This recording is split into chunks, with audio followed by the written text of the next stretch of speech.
Well, I kind of expected that to go a little longer. Damn it, royalty free. Okay, are we sure there's nothing in my fucking... Alright, hold on. First of all, let me go to this.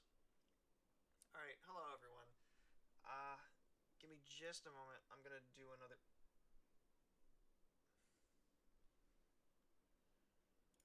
Okay, just a minute. While I'm talking to you guys, I'm gonna be making sure or something, because I think I messed up somewhere when I was doing this.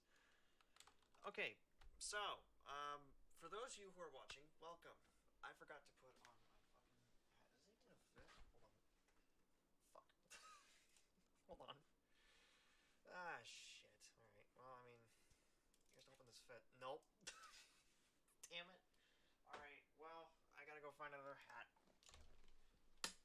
Oh, wait, maybe this will work. It's a stupid looking hat, but...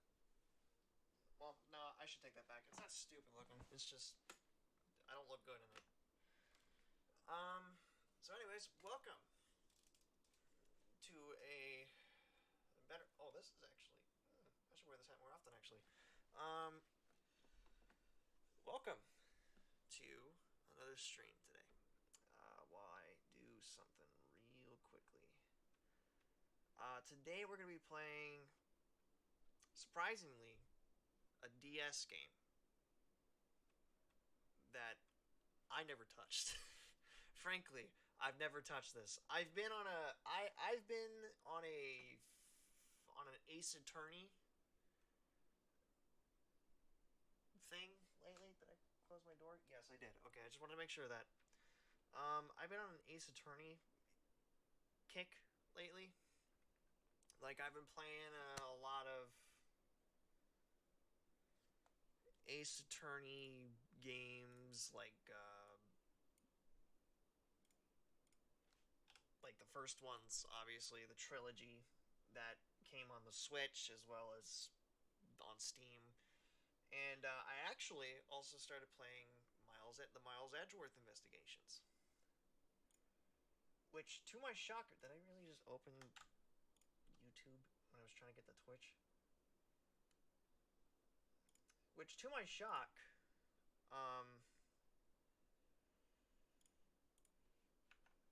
was surprisingly the sequel to the first game was denied to America, unfortunately. So, um, don't mind me. I'm just also doing some, you know, sharing links with other places while I'm doing this.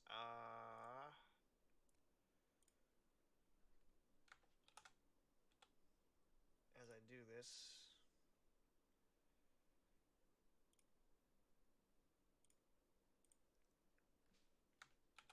But yeah, we're going to be playing Apollo Justice, because that is the only game in the lineup that I have not touched, that I have not tainted myself with spoilers, and I'm going to admit to you right now, these kinds of games are sometimes difficult, because sometimes they'll throw the answer to whatever you're looking for is going to be so...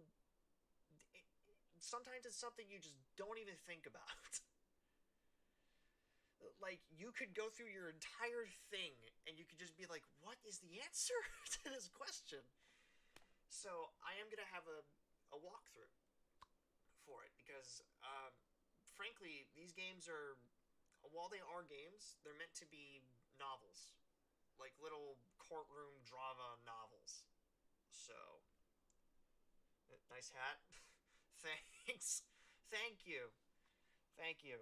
It's the only detective-themed hat I have. But, yeah, today we're going to be playing some Apollo Justice, and I think I'm good to go. So let me go to the action. Don't mind the silence.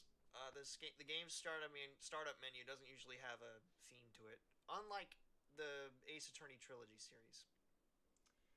So we're gonna just start the game. Ouch! Okay, is that too loud? I think it's too loud. Let me fix the volume real quick.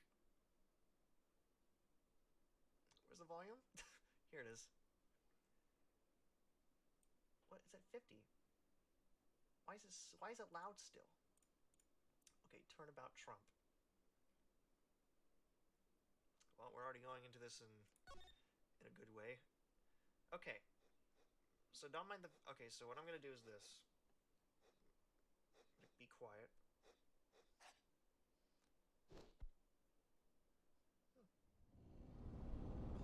Ah! Turn it down. Nope. Hold on. No. Nope. That's got to go down a little lower. It's got to go down a little lower. Just a tad. And by a tad, I mean much less than 40. Oh my god, that's loud. Why is it loud still? It's still loud on my end. What was that? You lose. Oh.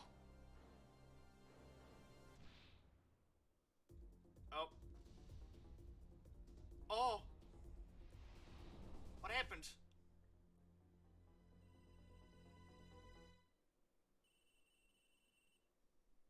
Is it still loud? I seem to be in a bit of trouble. Something like that. Dead. Someone hit him hard. Me? Please.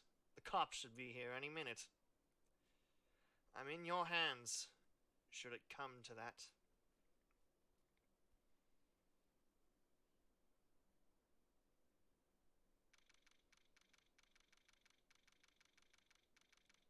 Everyone, for the sake of argument, please tell me if it's too loud or not. Because I can't tell anymore. And I want to have a nice... You know how I am. I want to have a nice little balance between the game volume and my volume. So, I may not be able to hear myself, but at least you guys will be able to hear the game okay. So just let me know throughout the game if it is way too loud. If it isn't, then we're cool. If not, then please, for the sake of argument, let me know. Panicked, palms sweaty. I can admit it. I'm nervous. Ah, good morning. Oh, hi. Good morning, sir. You look tense, Justice. Wound up tight. Wound up, sir? No, I'm loose. I'm fine. That screeching noise, is that your voice? I suppose it's to be expected. Your first trial and it's a homicide. I guess justice doesn't start small, eh? I'm fine. I got up at 5 a.m. to do my Chords of Steel voice workout. I'm fine. Ah, that explains it. I did detect a certain rasping quality to your screech. I overdid it again.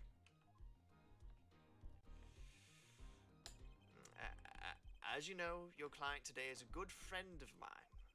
I wouldn't want to let him down, if you get my drift. Drift gotten, sir. I'm all over that drift. What is this game? What is this game's timer again? As it happens, I dined with him the night of the murder. We can't let this case fall through. Yes, I'm fine, sir.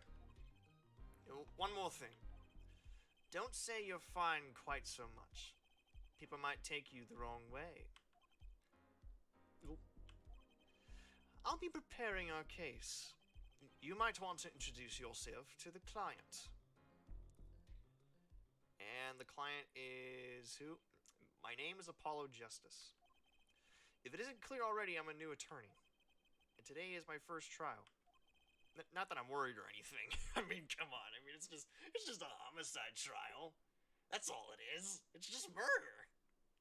That's all it is. I could get the wrong guy acquitted. I could get the wrong guy acquitted. I could get the wrong guy innocent. The defendant has been accused of murder. My boss wants to help him out, of course, and so do I. I mean, there's no way he did it. Not him, no way. Wait, what? You've been accused of murder, Phoenix? Whoa. Huh? Good morning.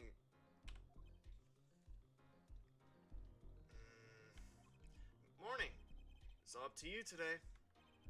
First trial nervous. Meeting him, cardiac arrest. I think I'm supposed to say something. Help? So you're... Fine, I'm fine. Ah, Mr. Fine, is it?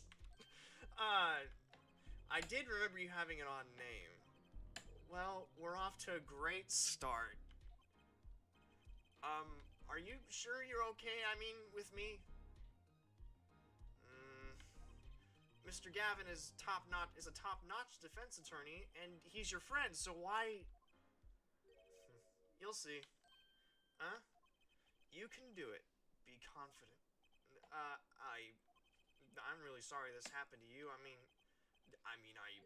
It's time, shall we? Yes, sir. Phoenix Wright? Accused of murder? No. No. Absolutely not. I need to focus. First trial. Here comes justice. Oh no, I hate this guy. April 20, 10 a.m., District Court, courtroom number 2. Oh boy. Wow, you have not aged a bit, have you? I still think it's loud. Is it just me? Maybe I should turn down my volume. Maybe that's why. Ah, perfect. I can hear myself think.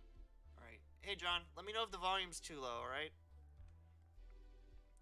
Alright. The court is now in session. Oh, Payne. Payne, you don't look too great. Payne, what happened to your hair? What happened, buddy? The prosecution is ready, Your Honor. The defense is, fine. I mean, ready, Your Honor. Mind going blank. Don't panic.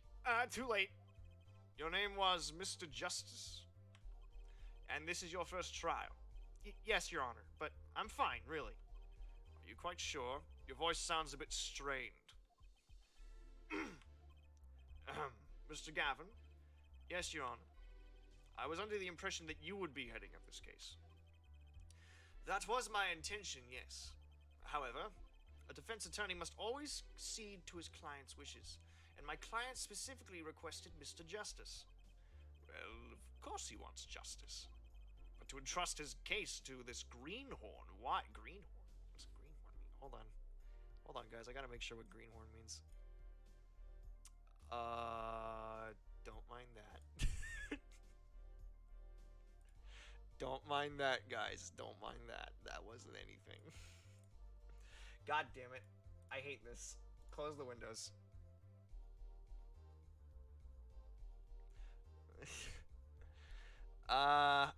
So, as I explained in the beginning, and I'm gonna explain it here again, these games are very difficult.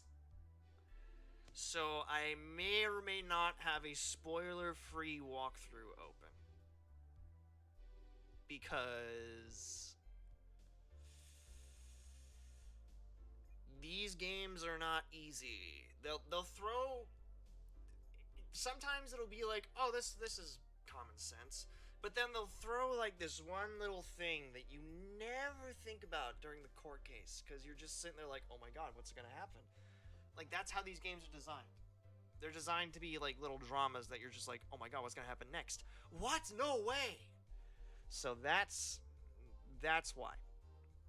That's why I have a walkthrough open. Anyways, Bing. What does the term greenhorn mean? Greenhorn mean? Oh, okay. I was thinking it was like something really bad. Alright, but to entrust this case to the greenhorn, why? I do not exaggerate when I say that you're the best defense attorney in town, Mr. Gavin. Okay, so Gavin's got trial experience, fine, but does he have the cords of steel? Then let's begin. The defendant may enter the courtroom. Hi, Phoenix. This is truly an unfortunate turn of events. I'm sorry we had to meet again under these circumstances. Long time no see, Mr. Wright. Let's put the past behind us, shall we? These days I'm merely Phoenix Wright, piano player. Mr. Wright, how could this have happened? I won't speak of it further, then. If the prosecution would be so kind as to explain the charges, Mr. Payne.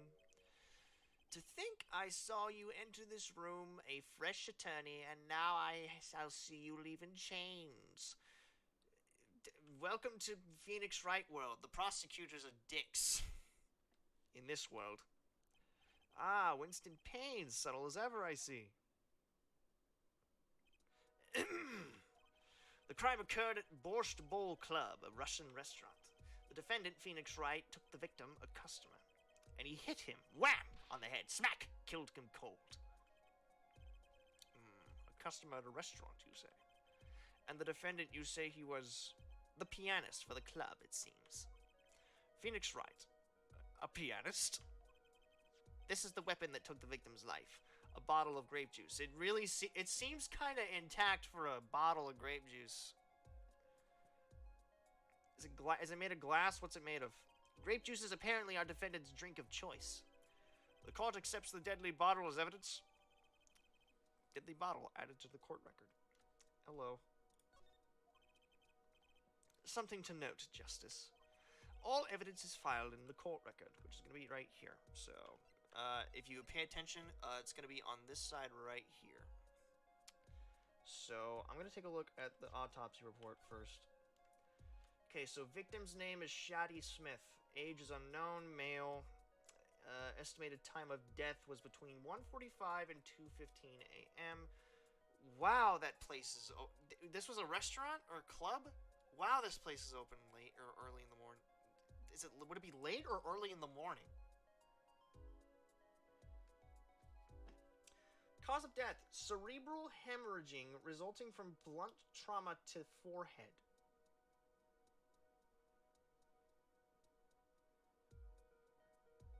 What? Wait. But... No, that can't be right. No, there had to be something else, right? There had to be a different weapon. Thinking about this logically, okay, this is coming from, like, the Miles Edgeworth side of the games. I don't see a bottle of grape juice killing someone by just going on the forehead. I don't see that happening. Is that just me? But okay, there's that. What is this? Oh, this is the crime scene. Why does he look like Sojiro from Persona 5? So I'm assuming this is Shadi Smith. There's the bottle, clearly. Looks like a bunch of... Looks like he was in the middle of a poker game.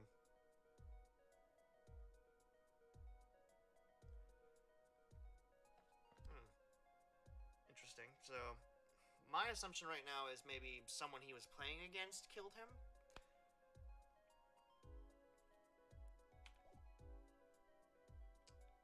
So, grape juice bottle used as the murder weapon bears the defendant Mr. Wright's...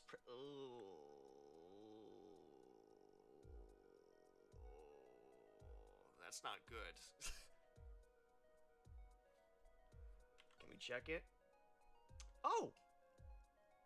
Perfect. Wait. Oh, shit.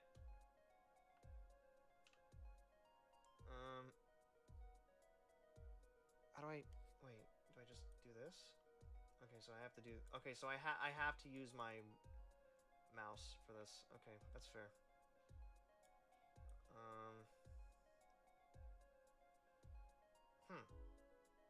Okay. Anyways, let's just go back. Let's go back to talking to what's his name. Make a practice of checking it frequently. Mother, I'm about to kill this thing. Okay, I got an idea. Hold on, guys. I have an idea. Hold up. I got an idea.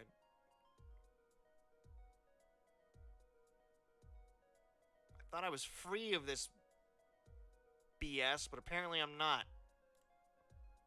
Okay, I get it. You want to do this all day. Stop. Please. I don't care. Go home. Mother... Hold on. Damn it. This is what I get for doing this. This is what I get for trying to make this work. Can I please change the position? Okay. This is what we're gonna do, guys. Because clearly, I gotta... Task manager.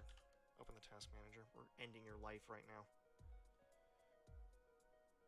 Give me a minute, guys. Where's Desumimi? Okay, Desmumi. Okay, here we go. Mother effer. I'm gonna end your miserable life today, buddy. Jesus Christ. And while this is happening, I'm gonna...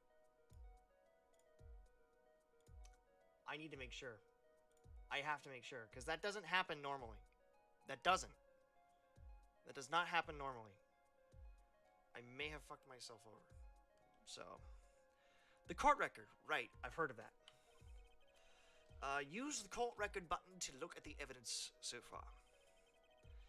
I'm confident in your ability to handle this. Right, the court record button. Sounds like it's time for some hands-on action. So the victim was a customer at this restaurant?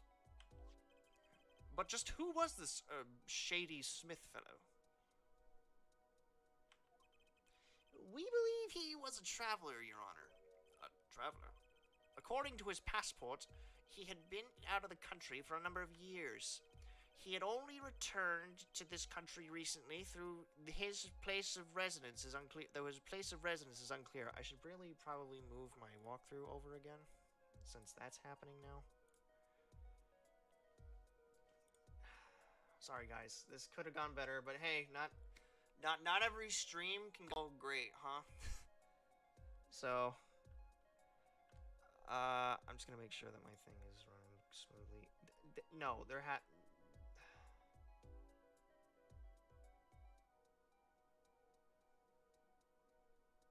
Firewall and network protection. Firewall is on. Firewall is on. Firewall is on.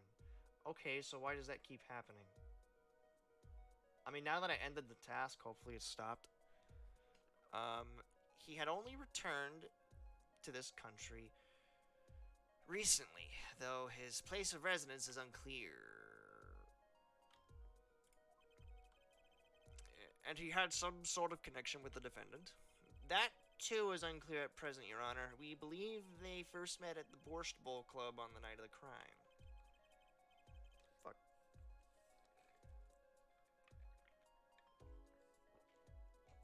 Well, if they had just met, then why murder? Perhaps the victim slighted the defendant's piano playing. That doesn't appear to have been the case. No, the motive had nothing to do with the defendant's lack of playing skill, at least not playing piano. I let this photo explain what I mean. Oh, they're gonna try to say that he was playing poker with him. As we can see, a game of poker was in progress at the scene of the crime. Knew it. I knew it. Wait a second. Isn't poker gambling? That's a crime in and itself!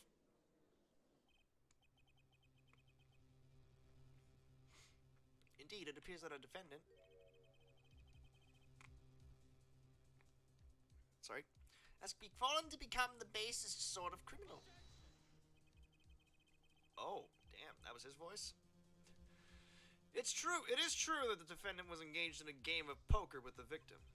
Yet it was only that, a game in the purest sense. A competition, Your Honor. A competition? Yes, a test of wits. A silent clash of passions. Only the cards, their backs wreathed in blue flame. Know its final outcome. I love this guy. Which means he's probably gonna fucking die. At some point.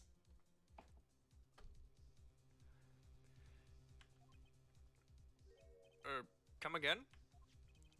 The cards on the table had blue backs, Your Honor. I believe the defense was waxing poetic in an attempt to mystify those present. And impress women. Which is only my job because look at my glorious hairdo. I'm like 47. That will be our first order of business here then. To find out more about this fatal game of cards.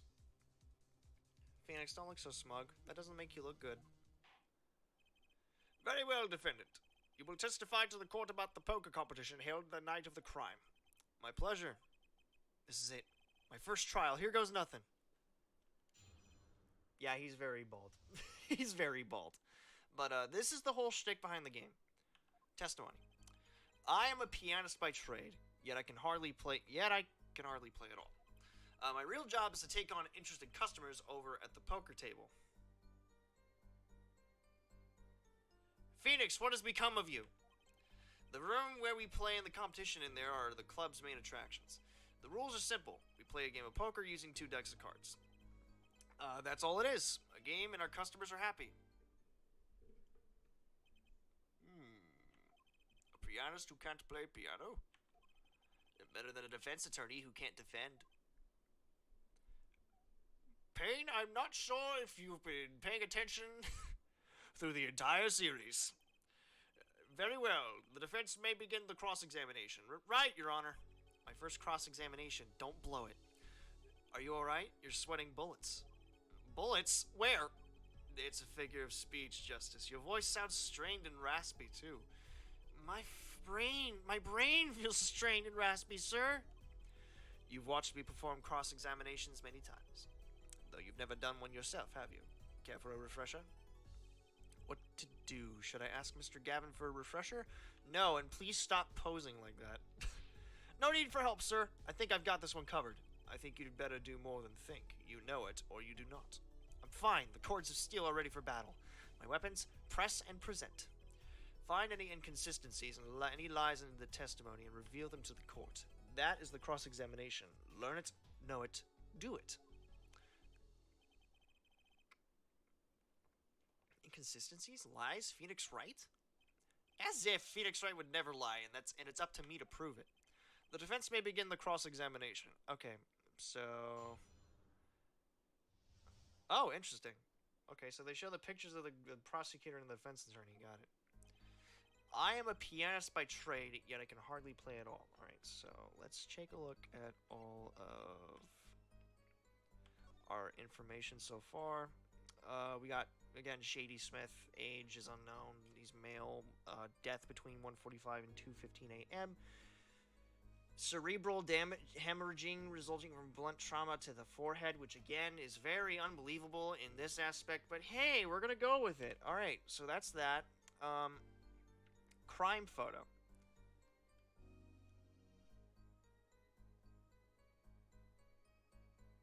I don't see anything. I really don't see anything. Wait a minute. Wait. That's a weird... Hold on. Wait, no. That's a weird place to put a chair. Was there 3 people in there? Wait, no. That makes sense. Because why have a poker game when you don't have a dealer?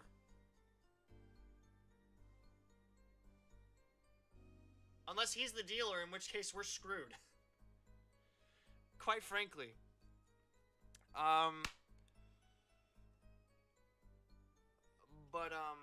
Yeah, no. If there was a third person, that would make sense as to why he's not the killer.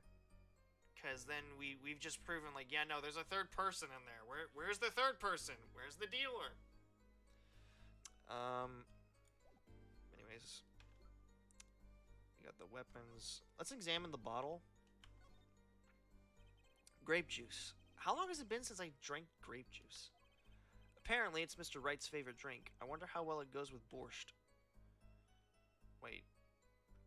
The Borscht Bowl Club. Phoenix, are you in cahoots with the Russians? Oh boy. Alright, so I need to use my mouse real quickly. Let's take a look at the bottom. Examine. The bottle is completely empty. Well, that even... This must be a sturdy as hell bottle.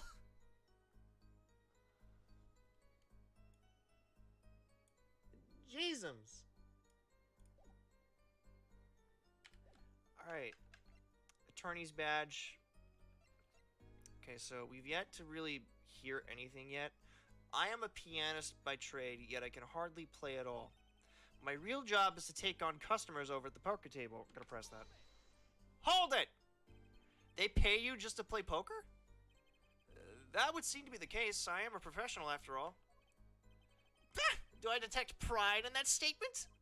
It's just hard for an honest, hard-working member of society like me to imagine. Yes, your imagination was always a bit limited, Winston. What? I've played poker for 7 years in that little room. And I've never lost once. What? You see why the customers come now? Defeat the undefeated poker champion. It's quite a draw. That is, I'm quite a draw. Wait, you've never lost once? Not even one time? As I said, I'm a professional. He's played poker for 7 years and not lost once. Is that even possible? No.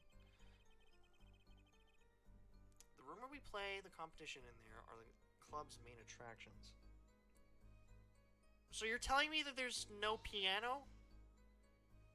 The room in the crime scene photo is an attraction? It has quite a history, actually. The Borscht Bowl Club used to be a gathering spot for black market types back in the day. Black market? All in the past. Things like the black market are only on the silver screen nowadays. Suffice it to say that there were a lot of deals being made under the table. Right there in that room. Smoky room, gambling hoods, you know. Just looking at this picture makes me feel bad. The bosses gather around the table, cutting deals safe from the eyes of the law. Meanwhile, a goon keeps watch through the small window. I could practically picture it now. The window does look like it would be good for keeping a lookout, but little else. The room had a few other tricks to it, though it was common knowledge to our regulars. At any rate, they came to play poker in a room steeped in history. Despite the dark past, it was all just good, clean fun. The rules are simple. We play a game of poker using 2 decks of cards.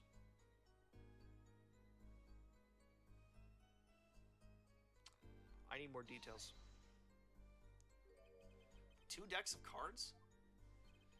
A simple measure to prevent cheating. If you alternate 2 decks, no one can slip in cards. There's something else I noticed.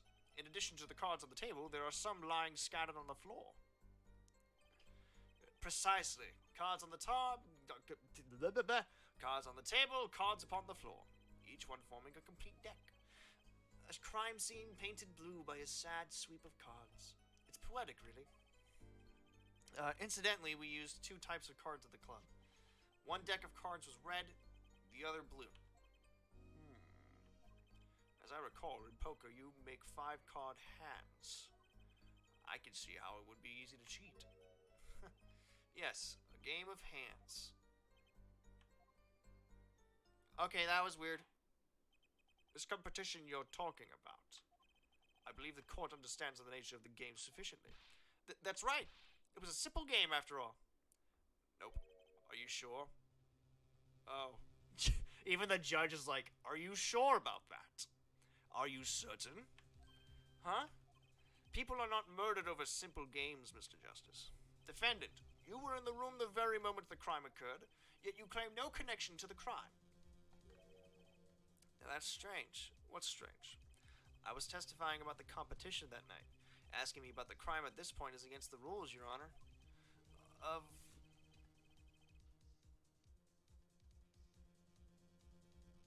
Of course, I expected to hear a cry of objection from the defense.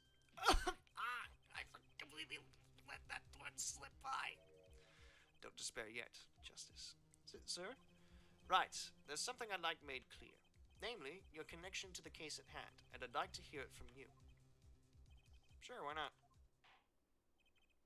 Well, very well.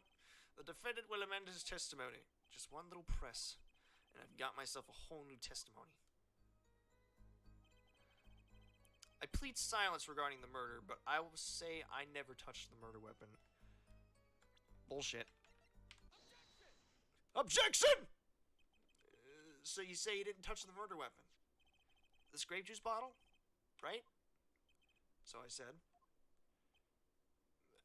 Phoenix, I got some bad news for you. Something the matter, Mr. Justice? Hee hee hee. Oh, don't do that, you fucking...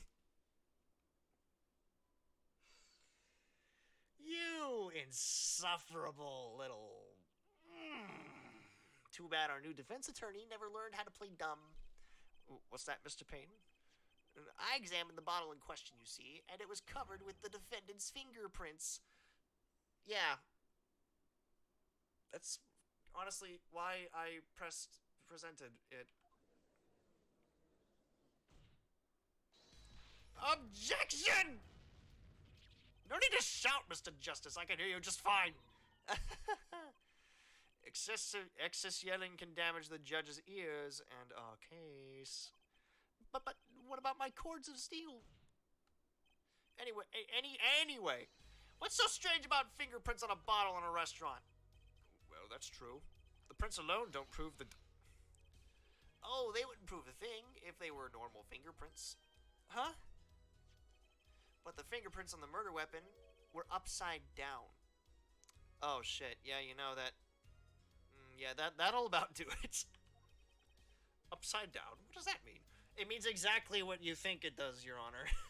It means that the bottle was held by its spout and like this, like a bat. That is what that means. It means he was holding the bottle inverted, and there can only be one reason for that.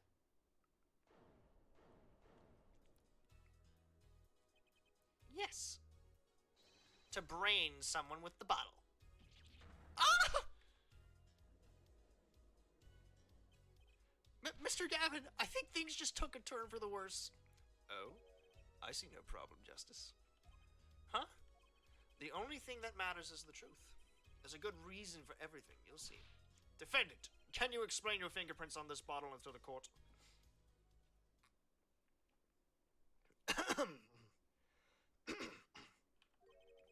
I stand by my plea of silence regarding the murder. For now. Not very cooperative, are you? Are you sure you're Phoenix Wright? The Phoenix Wright I knew would never do this. This court hurt your case. I'm sure he's uncooperative because he's hiding something. There must be some reason. Your Honor, you seem to have forgotten something. And what might that be, Mr. Gavin? On the night of the crime, who was it who reported the murder to the police? Reported? Well, that was the defendant, Mr. Wright. But still, that... Really? Yes, well, according to the case file. The murder weapon was reported from near the scene by a call from the defendant's cell phone. Near the scene? Let's take a look at the diagram of the murder scene, shall we? Ah, perfect. This is what I need. Yeah, there should have been a third person. The victim was murdered in a small room in a basement 2 floors down from the ground level.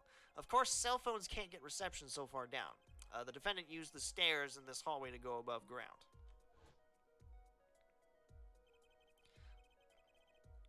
Oh, this place looks like shit. Like, look at that. That's not good. That's not good for a restaurant. No. No. No, that's disgusting, actually. The call came from the first floor of the restaurant. I see. And this is the phone that made the call? The defendant could have just fled the scene of the crime if he so chose. Yet he fulfilled his duty as a citizen and reported it to the authorities. And you claim he is being uncooperative? Nice save, Mr. Gavin. I better not waste this. I think the prosecution has toyed with our client long enough for the time being. employed, I assure you, no one is more serious about. Well, what was it you said? The defendant was in the room the very moment the crime occurred. How can you possibly know this? That's a good question. How indeed? The answer is simple, Your Honor. The prosecution has a decisive witness. You're as good as they say you are. Someone else was in the room that night of the crime. It was the fucking dealer who killed him. That must mean they witnessed the crime. No, they're the ones who committed it. Everything up till now has been a warm-up, Justice. Are you ready? Yes, I'm ready. I'm ready to make this dealer regret ever dealing that card game. Very well. The prosecution may call its first witness to the stand. Never mind. I regret everything I've said. I regret everything I've ever said. The witness will state her name and profession. Hold on just a moment. Where's the witness? I surmise that she has been frightened by the defense's demonic-looking voice. It's just a cowlick. So I used a little hair gel. Relax, people. Have no fear. If any horns point in your direction, this court will cut them off. You are sure? I swear it on my gavel. Please come out. Isn't violence against hair a crime, Your Honor? Well, if you are sure it is okay.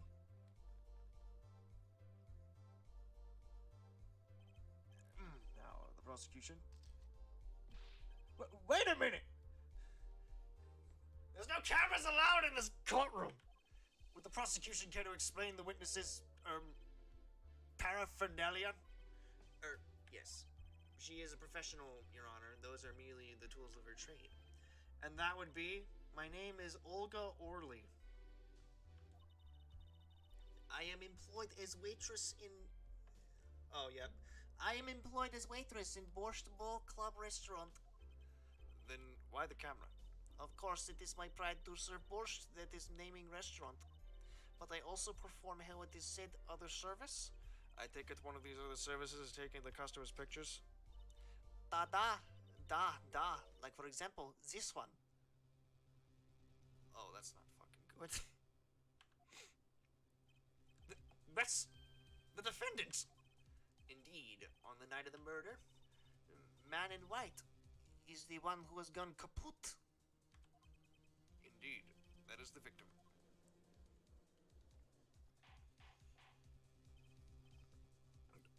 Order! This is quite a piece of evidence to casually drop into a lapse. It is the same way as I drop cold bowls of borscht onto laps of customers casually. And the court will casually accept this new evidence. August photo. Now then, witness, where were you at the time of the murder? I'm going to take some time to take a look at these. Used by the defendant to notify the police. We're going to see if there's anything...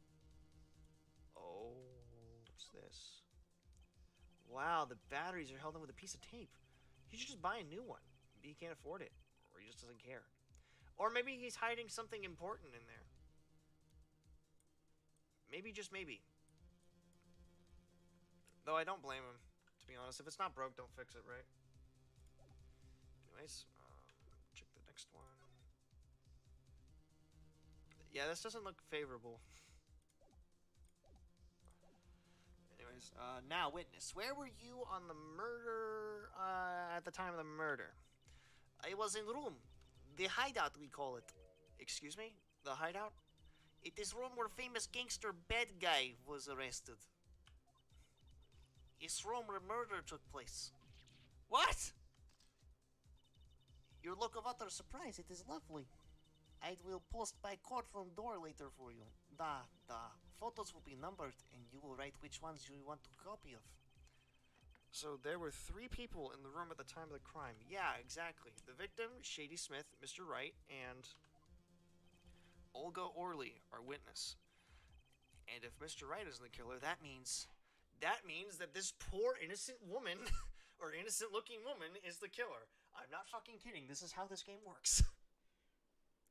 Very well, witness. You will testify to the court about the night's events. calling it right now. She's the killer. Because who else could have done it? That night's customer asked me to deal cards for game. It was cold. Both players played with hats on. The victim, he plays whole time with his hand on locket at his neck.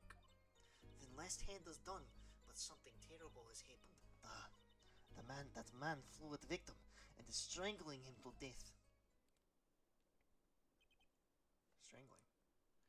No. Strangling? No.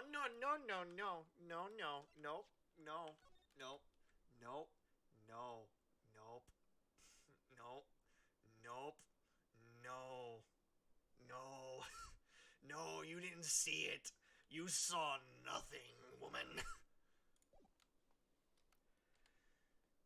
At this point, I can say that I'm fine. I don't need a walkthrough for this part. But, for the first part of the game anyway, for the second part, when we're getting into the meat of the game, that's probably where I'm going to need a walkthrough. Incidentally, who won the game? Oops. Isn't it obvious? The winner was the victim, Mr. Smith. Objection! That's ridiculous.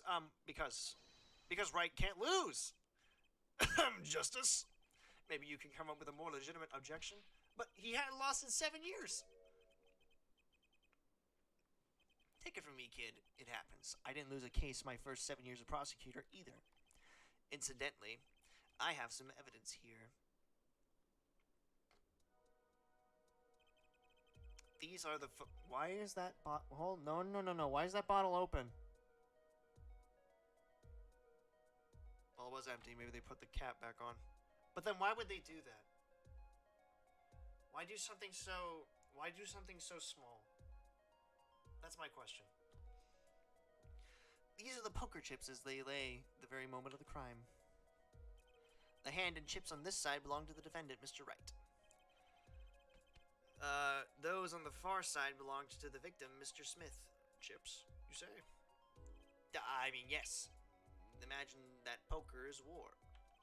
Your hand is your army, and the chips are the spoils. I know that. After all, in my youth, I was known as the poker head of courtroom number 3. I think he means poker face. Looking at this picture, it does seem that most of the chips are on the victim's side of the table. Unless that's Phoenix's side, because, you know, there's a bottle right fucking there.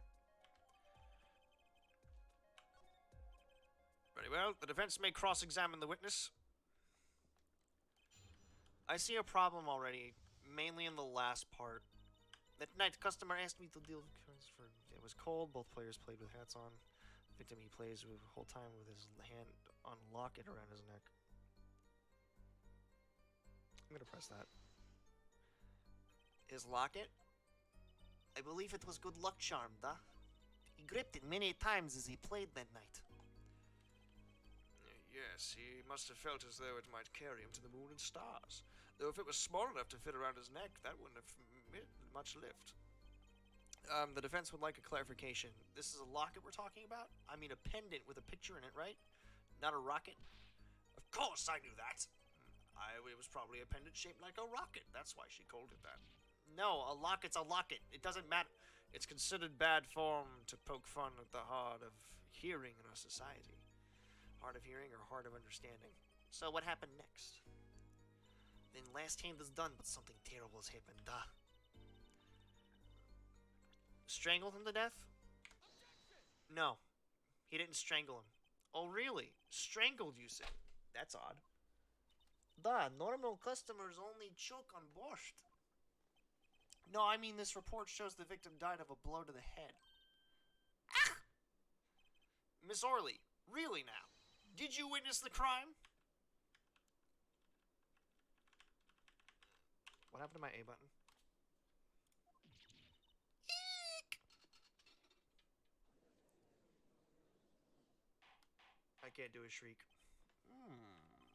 Looking at the picture, it doesn't seem like he was hit. He was still wearing his hat and everything. Yet it is a fact that he was hit, Your Honor. Oh my god. Your scan starts at... I don't... Cancel. Oh, wait a minute. I know how to take care of this.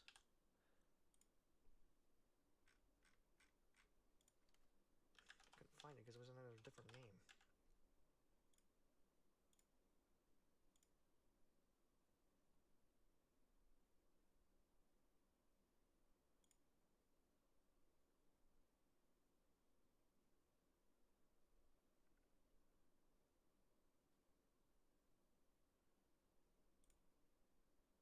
There we go. I think I solved it now, guys.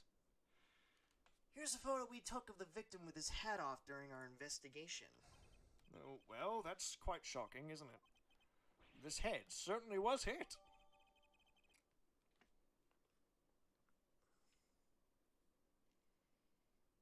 Now, see, that's weird, right? Everyone agrees with me that that's weird, right? He was strangled to death. He was strangled to death. Yet he was hit on the head, and then someone thought to put the hat back on? Why? Why? But I have seen it happen. The defendant, he lunged at victim, his neck. Oh, really, Miss Orley? I think I've caught you in your own lie this time. Justice. I admire your enthusiasm, but perhaps you should think this through once more. What do you mean? I found a contradiction. There's one thing in her testimony that troubles me. Very well. It seems we should continue the cross-examination. There's such a thing as thinking too much? There's too much. This horse is dead. Let's stop beating it. There's such a thing as thinking aloud too much, too. That night, customer asked me to deal cards for card game. Okay, this is probably where I'm going to need a walkthrough. Because if that's the case, I have no idea what the fuck happened.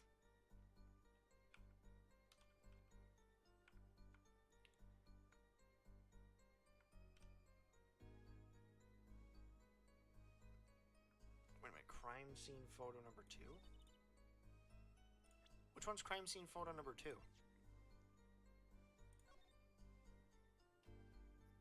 Wait a minute.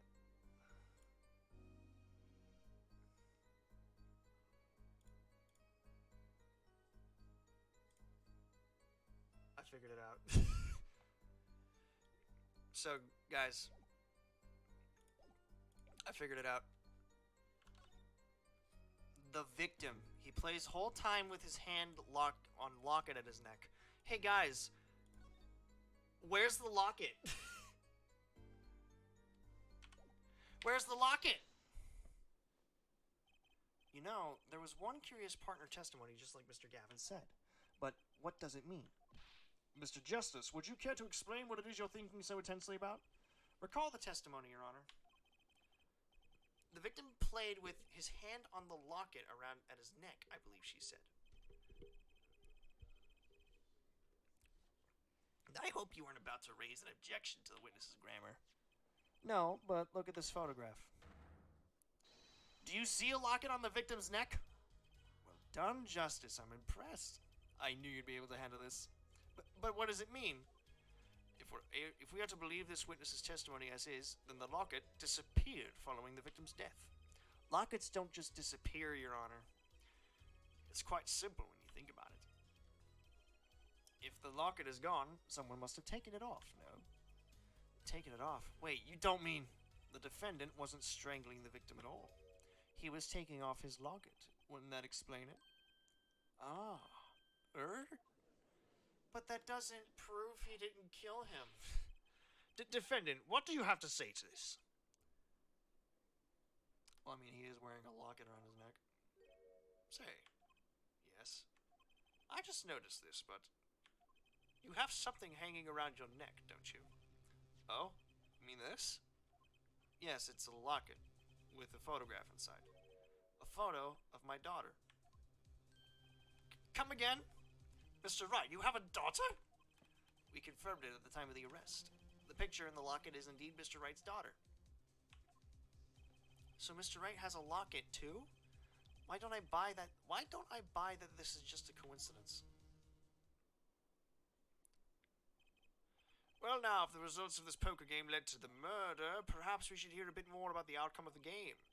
Further testimony won't really be necessary. It's clear the defendant lost badly. Unfortunately, no, that is not the case.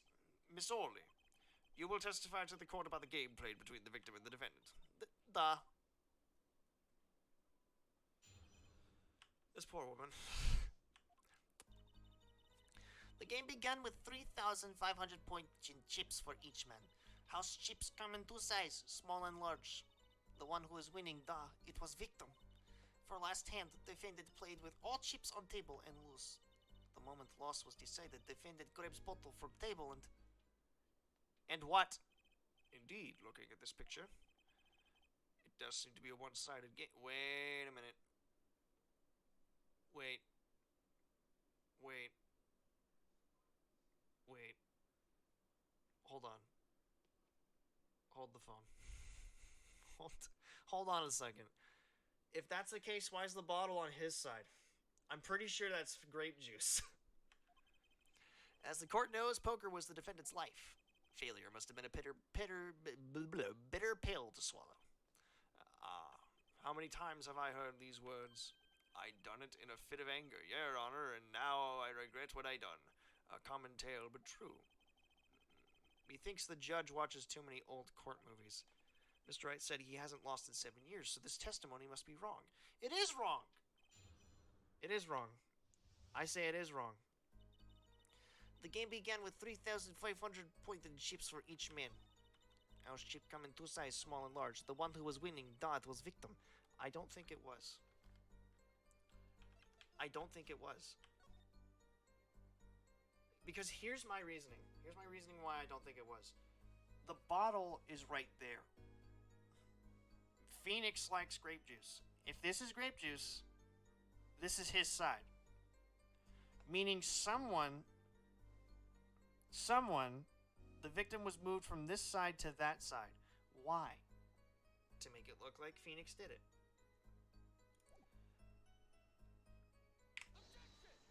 Oh shit, this is wrong.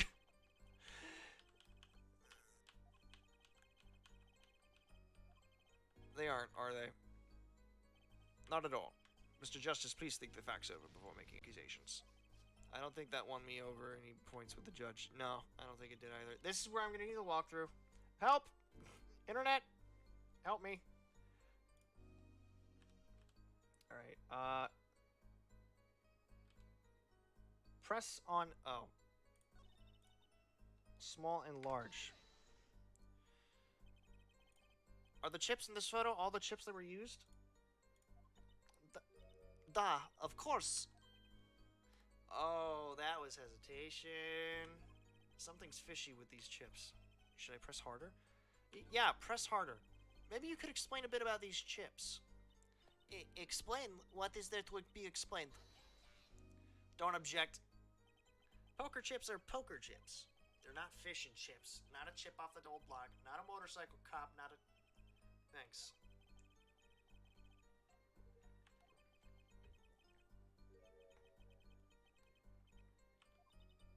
Yet, all I have been saying before it was game, not gambling. 2 types of chips, 100 points cheap and 1,000 points cheap. It's not money, da. Justice. Sir, don't you find her comment interesting? In more ways than one, sir. I'd have to add it to her testimony myself. Well, does the defense want the witness to add her testimony? Yes, I do think this deserves further scrutiny.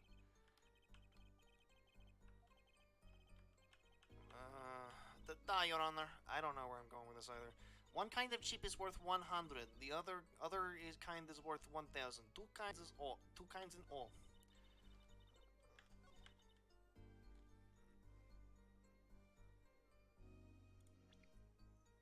Let me double check this again.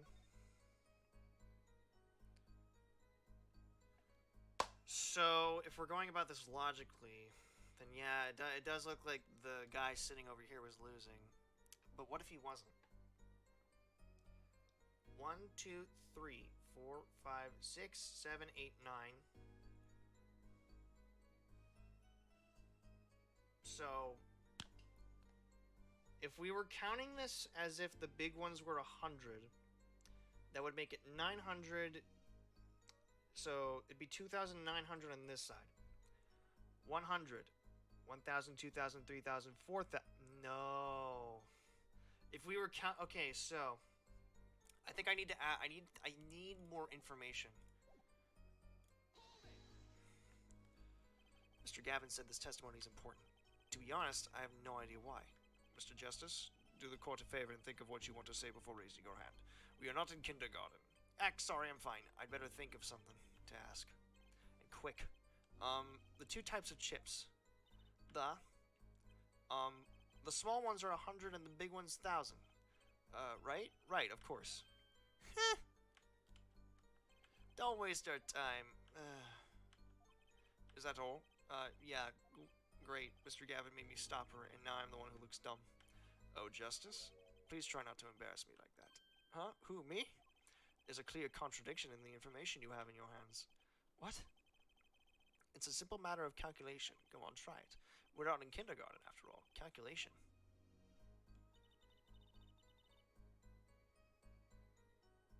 Wait. What was it I said?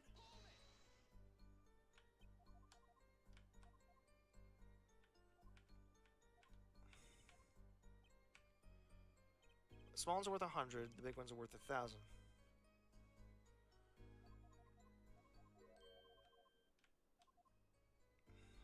Calculation? What do you mean, calculation?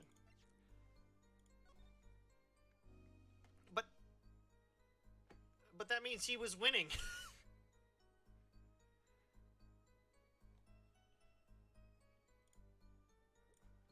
Right?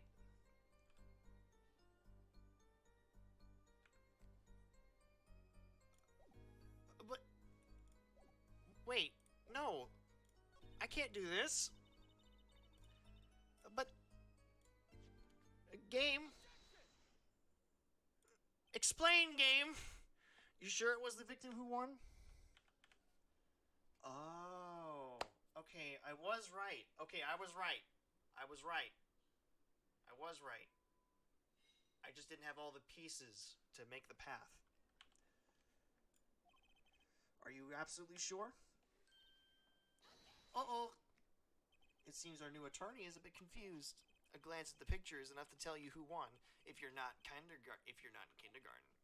Just for safety's sake, could you explain the problem to the court? Of course, Your Honor. In this photo, I see small chips and I see large chips. Tell me, which were worth 1,000 points? Why, the big ones, of course. Duh. Oh, I thought so too. But then the totals don't add up. Wait, was I right the whole time? Did I actually not need a walkthrough for that? Was I right the entire time? The totals? Let's review what the witness told us. Each man started with 3,500 points in chips, and the combined total value of the chips was 7,000 points. Wait, what? 1, 2, 3, 4, 5, 6. So that would be 600. 1, 2, 3, 4, 5, 6, 7, 8, 9, 10. 10. That is a big leap.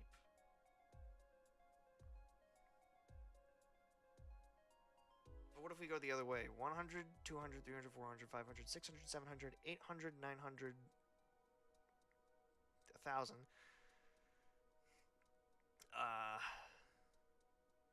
1,000, 2,000, 3,000, 4,000, 5,000, 6,000. No matter how you look at it, it doesn't go up to 7,000.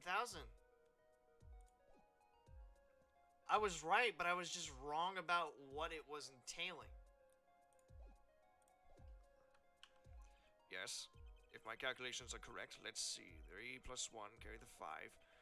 They are, Your Honor. Now, look at this photo that allegedly shows all the chips. If the big chips are worth 1,000 points and the small chips are worth 100, and you add them up, how much is it? Do it yourself. You aren't in kindergarten, are you? Yeah, 10,600 points. The chips don't add up. This clearly contradicts the witness's testimony. But why? How could this be? Exactly, Justice. Now that you know the what, you must determine the why. Right. There's only one possible way to explain this contradiction. Starting points. What is it? This is the time. This is the time where I need this. Wait. What? Each man began the game with 3,500 points. If all the chips are indeed shown in this photograph, then there can only be one answer. Well, what is it? The value of the chips was the other way around. What? Oh! So I was right. I was right this whole time. Want to know what I think? The small chips were worth 1,000 points, not the big ones. Madness! Utter madness! Show me that photograph of the chips again. There are 6 small chips and 10 large chips. Why, that does make out 7,000 points when you add them up. No, not when I counted it. What do you mean? Excellent work, Justice. It's almost as though you figured it out by yourself. Oh, no, wait. It did add up to 6,000. It did add up to 7,000. Because the black ones added up to 1,000, and then the other ones added up to 6,000. Oh, I'm an idiot. Well, I'm just glad I was the one who said it. But wait! The value of the chips may be different, but that changes nothing. The victim did have the large number of chips still. Ah. Exactly. If the small chips are 1,000 points and the large chips are 100, let's do a little math. Add up the points for each side of the table. The victim, Mr. Smith, had 2,900 points, and the defendant had 4,100. Well, now, it seems that Mr. Wright was winning that night after all. That's impossible! My client had even less reason to kill the victim. After all, he was winning. Yarg! Now, Miss Orley, you must have known the true value of the chips, since you were there at the scene of the crime. Weren't you? Is that a lobster? Order! Order! It appears that our defendant has lost his motive, and Mr. Wright's supposed defeat never happened. We must now ask ourselves whether we can trust the Excuse me? What is it, Miss Orley? I did not want to be saying this, but actually, you'll see, See what, Miss Orley? What do we see? in the last hand, there was cheat. A cheat? You don't mean a trick? Wait, or do you mean a scam? They're all the same thing. Yes, there was cheat in last hand. That is why game ends with chips as they are. Phoenix doesn't seem like the guy who would cheat, though. Great, just great. First we have lying, now cheating. Well, this case certainly has taken a turn. For the interesting. Witness, you will please testify to the court. Tell us about this cheating in the final hand. Alright, time to pay attention. The last hand, both men had full house. There's 4 of each card in deck from ace to king. If you look at both men's hands, cheat is more obvious. The next moment, game becomes argument. The defendant's trick was exposed. He took bottle in his hand. Poor Mr. Smith. Lady, that doesn't help me. Miss Orley, why did you not tell the court about this from the very beginning? Because I am murderer. I thought I smelled a cover up here. Well, folks, it's time to throw back the covers. A full house is a very high-scoring hand. Not easy to make in my experience. That alone is enough to suspect less than scrupulous tactics. Mr. Gavin, what's a full house? Lawyers these days, you don't know your poker? What lawyer knows poker?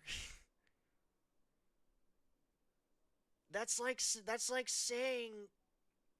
Never mind. I can't say this bodes well for your case or career. What is this, some kind of secret card poker ring? Justice, you know the terms 1 pair, 2 pair, and 3 of a kind, yes? Yeah, no problem. 2 cards with the same number makes a pair, and 3 makes a 3 of a kind. Good. Now picture a hand with 1 pair and 3 of a kind. That's a full house. Oh, Yeah, okay, I see it now. That doesn't sound very easy to make, does it? You can see each player's hand in this photo. Wow, they both have full houses. I can't tell that! We forget that there's an easy way to make a full house and go undefeated for 7 years. You can cheat. You cheat. The defense may cross-examine the witness. If he did cheat in the last hand, that still leaves one important question. Mr. Wright lost that hand. Who's ever heard of a professional con man losing when they cheat? Well, time to go to the walkthrough again.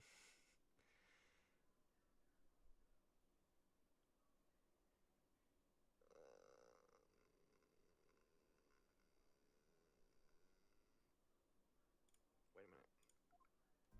The last hand, both men had full house. There's 4 of each card in deck from. Wait a minute.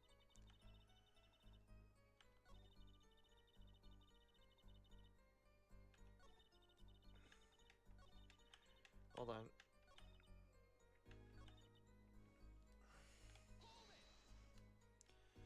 Just how hard is it to make a full house anyway? It is quite hard, da. It is making a pair and 3 of a kind at the same time. I guess that's right. Very difficult to be sure. You can take my word as the poker head of courtroom number 3. Very difficult, da, but it's not impossible. Okay, full house hard. This line of questioning, a waste of time. There's 4 of each card in deck from ace to hand.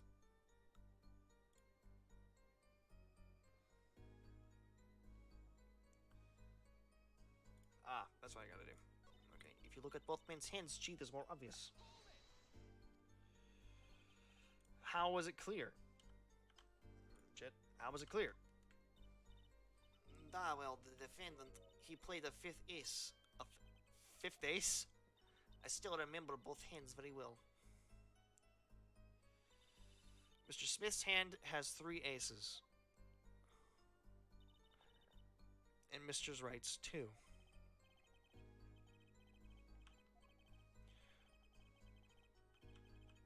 Without Mr. Payne's joke, very well. The witness will add this detail to her testimony, please. Sorry, I'm like getting caught up in it now. Mr. Smith's hand has 3 aces, and Mr. Wright's 2. It is 5 aces in all. Hold on a second. Let me take another look at this.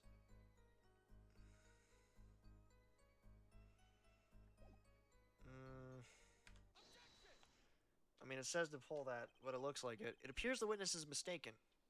Mistaken? But my name... Look, this piece of evidence clearly contradicts what you said in your testimony. That's the photo of the chips, is it not? Justice. Perhaps you ought to explain your point in a way that the judge can comprehend. In other words, use your finger to point out your contradiction. What particular point contradicts the witness's testimony? It's his hand. Miss Orley, in your testimony, you made the following claim. Mr. Smith's hand has 3 aces.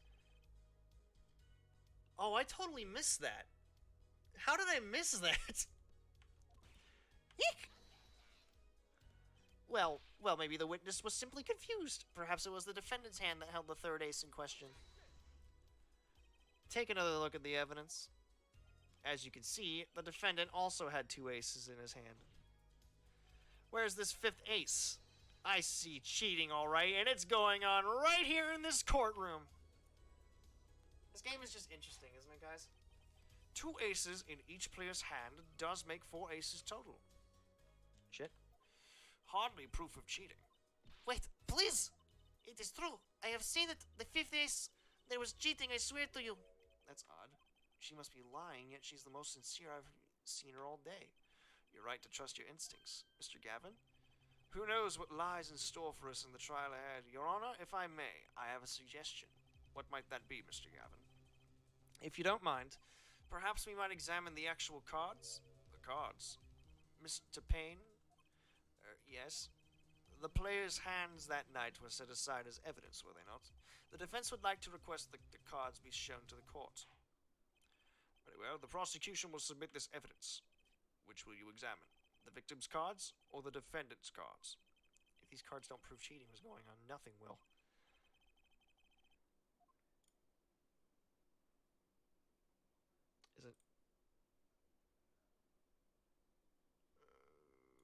examine Smith's hand.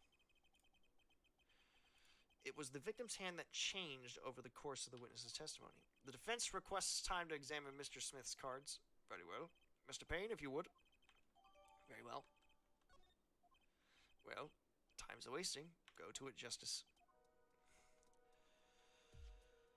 Okay. When examining evidence, be sure to view it from all angles. Try using dials on the evidence viewer. That should give you a better perspective on the case. Let's take a look at the back of the cards.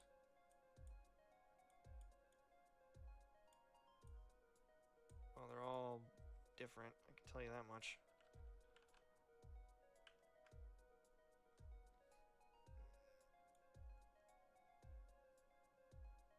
Wait a minute. 1, 2, 3, 4, 5.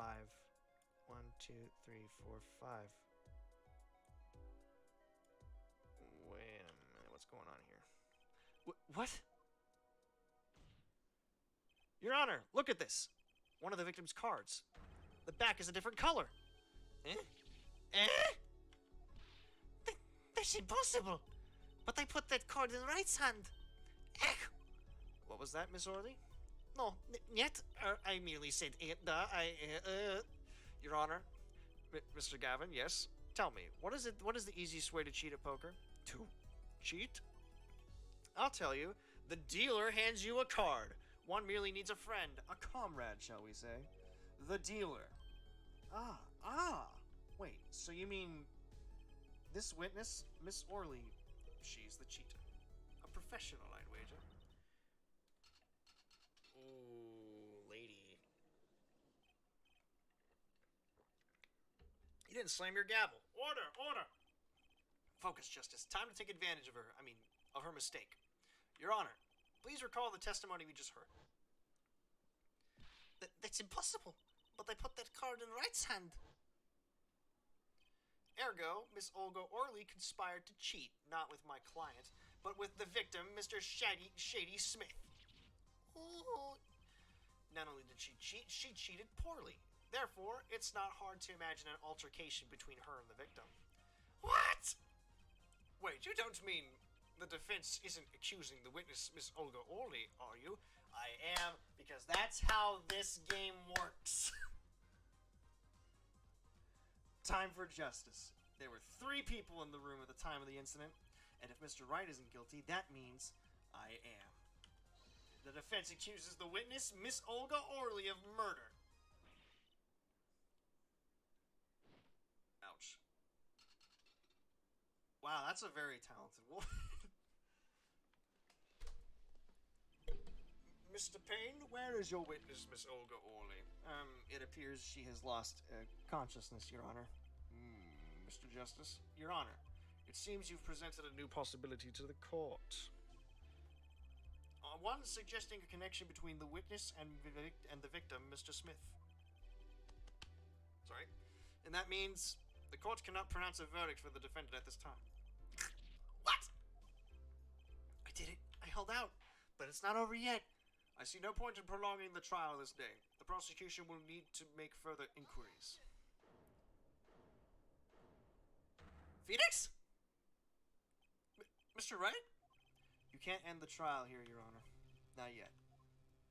What nonsense is the defendant spewing now? Think. One of the cards had a different colored back. Don't you wonder what it means? What are you doing, Mr. Wright? Raising objections right when you're about to get off the hook. Ridiculous. Mr. Payne, you of all people should know. Mr. Wright has a talent for the ridiculous. Perhaps we should get to the bottom of things. Let's clear up the facts about the game that fateful night. As was said before, we alternated between 2 decks of cards that night. That was said before. The 2 decks at the club have different colored backs, blue and red. 1 color per deck. Why use different colored backs? If we use the same color, the 2 decks might get mixed. You used different colors and they still got mixed up. We used the red deck for the last game. I see, but that's odd. For some reason, I have this impression that you were using the blue deck cards. Yeah, me too. I'm sure someone said something about blue cards. Whatever, in the end, 1 card of the wrong color got into the mix. blanks, which means there was cheating. Yes, a card slipped into the deck would seem to indicate cheating. Yet this card raises two serious questions. Apollo? Yes? Let's consider the first question, shall we? Think. In the last game, when was the card swapped? When? There are three broad possibilities here. It could have been swapped before the murder, during the murder, or after the murder. I'm really trying to get into jail here, aren't I? Well, yeah, thanks for the news bulletin, Mr. Wright. Of course it was Oh? It might be as simple as you think, Mr. Payne, or it might not be. I'd like to hear what Apollo thinks first. When do you think the cards were swapped?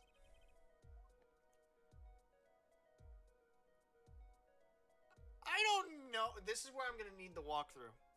Because I don't know.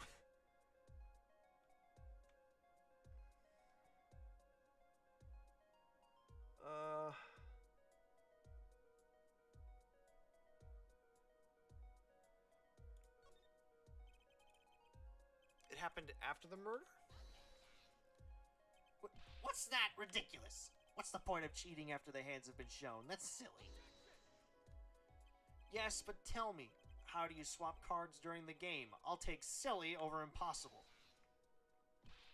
Take it from me, son, there's a lot of silly in this world, but very little impossible. Oh, even when the backs of the cards are different color?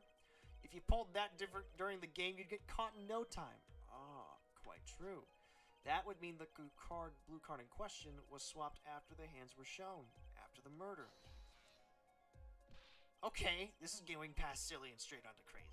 I ask again, what's the point of cheating after the game's over? Who would do that? Who indeed? That's one of the mysteries before us. There's another? Yes, a simple yet decisive question must be asked. Who swapped the red card for a blue card? Who? The game and murder is done. The victim is dead.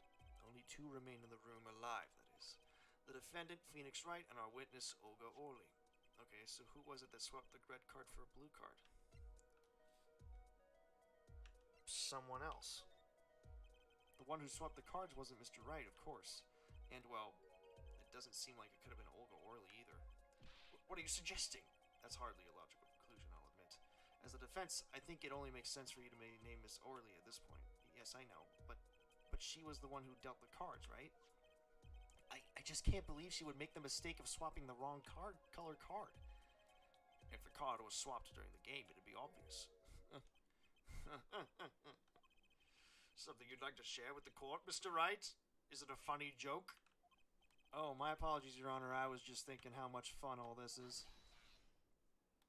Fun? How about confusing?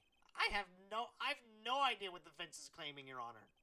If the one who swept the card wasn't the defense, and it wasn't Miss Orley, then who was it? Yeah, well, that is the question, isn't it? Precisely. Huh? I believe we're about to see this case take a new direction. A new direction? We'll find that, indeed, after the murder, someone swapped one of the cards in the victim's hand, and that someone made two critical mistakes. I'm sure you're going to tell us that the first was swapping the wrong color card, because the one who did the swap didn't know two colors of the cards were being used. The other mistake was the number on the card. Right. The person replaced the fifth ace with a king. I'm sure whoever swapped it wasn't expecting there to be a fifth ace after all. All they knew was that the game had been won with a full house, so they picked up a king from the table and swapped it in. But there's one problem. According to our case record, this person doesn't exist. True, not until now, but you have to admit the possibility of a fourth person. Though it's more than a possibility, there was someone else there that night at the scene of the crime. What? Who else was there? I believe the judge spoke truthfully earlier. You do make trials ridiculous, Mr. Wright. This trial has proceeded on one central assumption, namely, that at the time of the incident, there were only 3 people in that room. I believe this new evidence, shall we say, overturns that assumption. The problem is that you chose to conceal this information from the court. I suppose that is a problem, yes.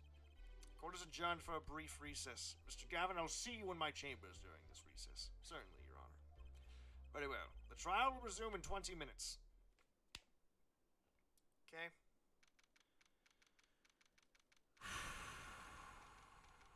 This is the part where I'm going to need a walkthrough. That was quite unexpected, Mr. Wright. To suddenly claim there was another person at the scene of the crime like that, I must ask, is it the truth? Well now, I think you would know the answer to that. Being mysterious, are we? Sadly, I have no time for mysteries. I'd only ask that you leave the defending in your to your defense in the future. Otherwise, I cannot guarantee the outcome. I see you haven't mellowed out one bit, Christoph. Justice. Yes, sir. The judge has summoned me to his chamber, so carry on without me. You did well, Apollo. Can I ask you something? Sure. That locket you wear, is that really yours, Mr. Wright? You're wondering about the victim's disappearing locket. Here, you can take a look at it. There's a picture of my daughter in there. Trucy Wright. I'm just surprised to hear you had a daughter. Most people are. Perhaps you'll meet her one of these days. One more question. The one who cheated that night, was it you? What do you think? Huh? You know what happened 7 years ago, what I did? It's not unreasonable for you to think I might cheat. I never, honest, but it is odd that he managed to go undefeated for 7 whole years. Wanna know something? There's only one game where you can be dealt bad cards all the night and still win. Poker. Eh? You see, poker is all about reading your opponent. In that way, it's a lot like a court case. Yeah, I can see why. I can see why a lot of lawyers would play this game now. Poker, is it like trial law? Figure out what your opponent is thinking, and you win. Well, yeah, but that's harder than it sounds. I think not. Try as they might to conceal it, everyone reveals their true thoughts in the end. Their body language can become a valuable source of information. You're kidding! That witness, for instance, Miss Orley. She would touch the back of her neck during certain parts of her testimony. Did you notice? No. Come on, who'd notice that? Words, habits, twitches, it's all information for the reading. That's the secret to winning, Apollo. Someone taught me, and now I pass the secret on to you. But I'm not worthy. I mean, there's no way I'll pick up on these signals. No, you could do it. Huh? What? What do you mean? You just don't know it yet. What's he talking about? But you will soon. I almost forgot one more thing about this case. You should know I haven't told the truth to anyone yet. What? I knew it! I have my reasons, of course. All shall be revealed. And Apollo, I need you to be there, defending me. I need your power. My, power? I had no idea my cords of steel were that special. It's time. The real trial begins now. Do your best. What? What do you mean? Jesus. Well, I mean, we got 30 minutes, damn it.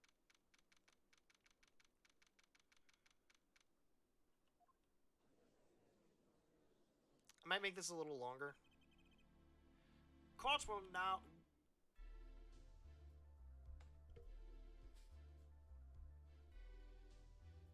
Court will now reconvene. Has our witness, Miss Olga Orley, recovered? Yes, Your Honor. Well, she's regained consciousness. Perhaps we can hear her version of the events again? That's the thing, you see, she's quite fatigued. You're looking a bit fatigued yourself, Mr. Payne. Sadly, fatigue is insufficient grounds for refusing to testify or prosecute. The defense would like to request that Miss Orley take the stand. Very well. The witness will take the stand. A little bit. Poor girl, perhaps you could repeat your name and profession? No. Or perhaps you'd rather admit that you're a poor liar and a poorer loser? Not. Oh, jeez. Name's Olga Orley, that's the truth. I'm a pro dealer. People call me Olga Quick Fingers Orley. Oh. Oh, really? Want to know something else? I'm not really Russian, and my last name sounds like oh really. That's the truth. I hope you're satisfied. Witness, you will tell the court that what you were really up to that night. Fine, I'll talk. We had a plan, see? Let me remind you that you are currently under oath. Any further fabrications will have serious consequences. Fine. Like I said, I'm a pro. That guy Smith hired me to do what I do best. I was planted at the Borscht Bowl Club several days prior to the night of the game, as a waitress. So you were in cahoots with the victim? Not that he needed my help. Smith is a well-known poker player in some circles. But winning wasn't the main purpose of this game. It was about destroying a legend, the unbeatable Phoenix Wright. The plan was simple, elegant really. You see, we set up a trap of sorts. I was to plant a card in Wright's pocket beforehand, and then deal 5 aces during one of their games. When their hands were revealed, Smith would call him out and search Wright. He would then pull out the planted card and the trap would snap shut. You swapped the cards! Exposed as a cheater and losing on top of it would have made a great double play. Just like that, the legend would be dashed to pieces. Indeed. Getting caught red-handed and cheating would cast doubt on all his prior wins. A 7-year legend destroyed by one little card. That was the plan. That was the plan. Oh really, oh really. How droll. But it appears you made quite the mistake. A mistake? I agree, the trap was elegant. Yet what happened to that planted card? Hey, that's right. He's lucky, I'll give him that. You'd have to be to slip free from a trap laid by... Oh, you'd have to be to slip free from a trap laid by Olga Quick Fingers, oh really. Oh really? The witness would be much cuter if she dispensed with the evil mastermind shtick. Cute? Who wants to be cute? I'm not cute. I'm bad, you hear me? Bad!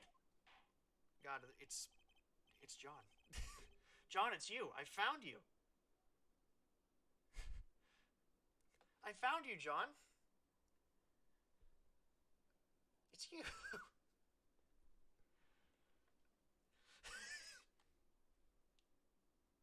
You can't deny it. You keep saying it. When you're through being bad, perhaps you could testify to the court? Tell us about this trap and how it was sprung. Logan, no lies. Nope, it's not lies. I have the whole entire Discord server to prove it. That night, I planted the cards like I was supposed to, and Wright lost the last hand just like he was supposed to. Then Smith searched him, but the planted card was gone. The trap failed. The next moment, Wright picked up a bottle and swung it. It wasn't me who hit Smith. It was that no-good cheating defendant. Try it, I dare you. I'm playing a courtroom drama. Do you really want to test me? A surprisingly frank testimony that still leaves us mostly in the dark. The trap was perfect, I tell you. Perfect if that rotten cheater hadn't messed it up. Look who's talking. Oh, well, the testimony, for what it's worth, is all yours, Mr. Justice. With witnesses like her, who needs criminals? And with defendants like Mr. Wright, who needs prosecutors? I'm innocent, though. Innocent until proven guilty, my friend. Innocent until proven guilty. That night, I planted the card like I was supposed to.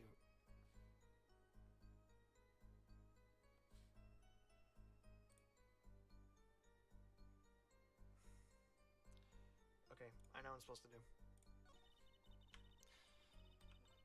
Da da da da da da da da bop.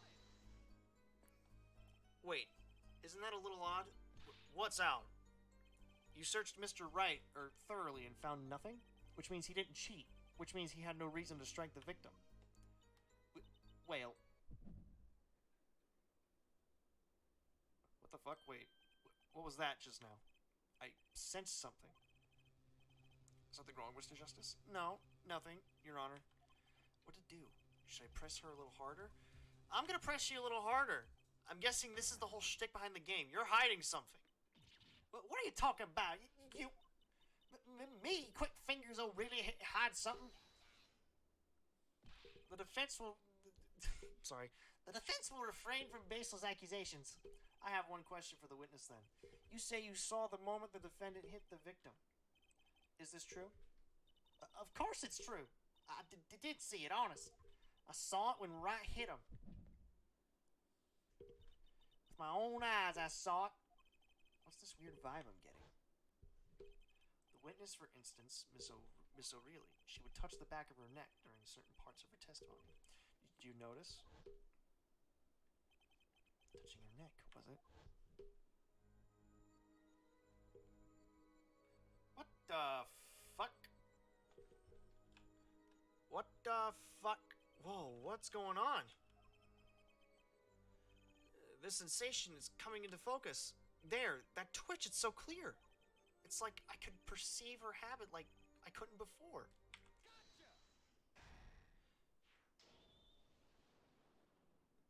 Lying sack of shit! Miss O'Reilly, perhaps you are unaware of this yourself, but you're a lying sack of shit. Unaware of what? Whenever you get to a certain part of your testimony, you touch the back of your neck with your left hand. My neck? So what? What indeed, Justice? I hadn't noticed anything of the sort. When she says that part of the testimony, she's subconsciously recalling something. Her body reacts to the memory and she touches her neck. I'm sure of it. The memory? Would someone care to explain what he's babbling about? He's explaining she has fleas. If only it were that simple. This is highly unusual, but let's ask the defense. You claim the witness is remembering something. Maybe you have evidence of this memory to show us? Her habit is scratching her neck whenever she talks about the moment of the crime. So what would remind her the most of the crime? Miss O'Reilly, whenever you recall the crime that night, you scratch your neck. I've noticed it happens when you talk about the moment of the crime. There must be some reason behind this habit of yours. I believe the weapon that left an erasable impression on your neck is this. What is it? The deadly beetle. Whenever she talks about the crime, she touches her neck. And what reminds us more of that moment than this bottle, the murder weapon? Oh, shit. But something doesn't fit. If you were the only one to witness the crime, why would that make you touch your neck like you're in pain? What's he talking about now? It was Mr. Smith, the victim, who was hit. Not you.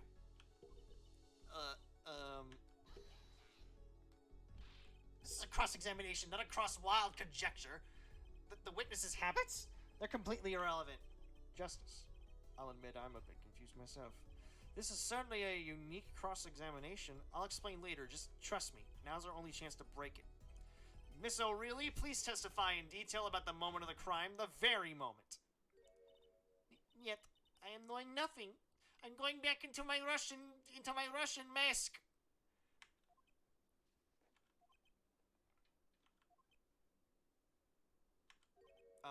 We know you're not Russian. The witness will testify, please, now. Fine. Fine.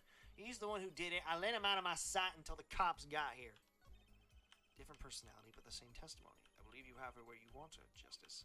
The circumstances have changed, yet her testimony is not. That means that's got to be the contradiction here. Quite. That night, I planted the card like I was supposed to. Right, lost the hand. Planted the card, trap failed. Right, picked up a bottle and swung it. He's the one who did it. Shit. Let me read that last part again.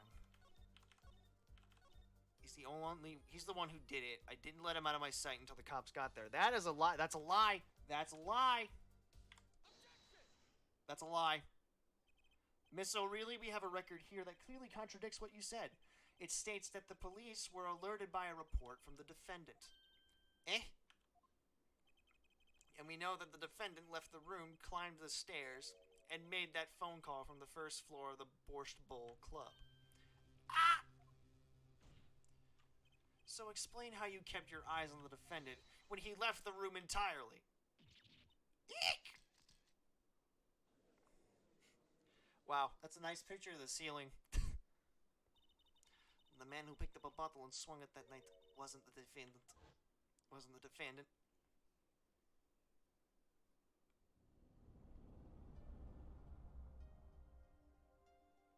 Okay, we're about to find out who did it then. Showdown time. dirty cheat! Check his pockets, now! It's gone. The card's gone.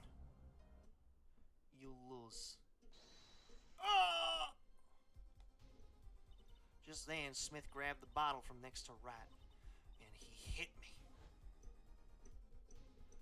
You, some master of a cheating you turned out to be. Oh, it was her. It was her. When I came to, the victim was already dead.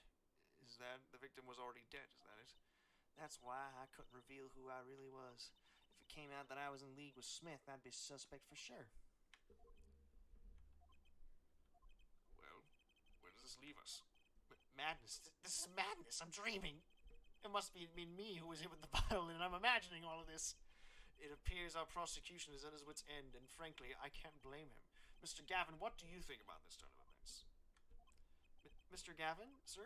I believe that's as the defense in this case. We are compelled to call Miss O'Reilly a big fat liar. What? 3 were in that room the night of the murder, the defendant, victim, and her. And she has a motive. A motive? Her plot foiled. The witness got into an argument with her client, Mr. Smith. And the denouncement of that argument was murder. What? I'm no killer. It's a trap. Someone's trying to frame me.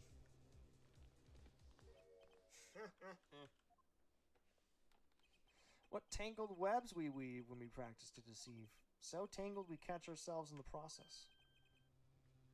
Mr. Wright? Such a hasty conclusion. It's not like you, Christoph Gavin. What are you saying? Why not consider the other possibility, that there was another person in the room at the time of the murder? Right, like Mr. Wright was saying before recess. A single card was swapped into the victim's hand after the murder. And the one who swapped the card didn't know 2 colors of the card were being used. A 4th person. This area again, your 4th person doesn't exist. Indeed. That's why I decided to bring this case to court. Here, where there's no escape and no chance for deception. The perfect place to catch the real criminal. The real criminal? And we're in luck. A clue to the real criminal's identity was kindly provided for us. And right at the beginning of the trial, no less. What? Apollo, perhaps you know what I'm talking about? Sorry. Remember what I said? The 4th person who swapped the cards made one critical error. He or she wasn't considering the color on the backs of the cards. Right. But how could such an obvious mistake occur? The cards used for the last game were red, yet there is one person here in our court who thought those cards were blue. Yeah, I had that impression too, but... Gavin?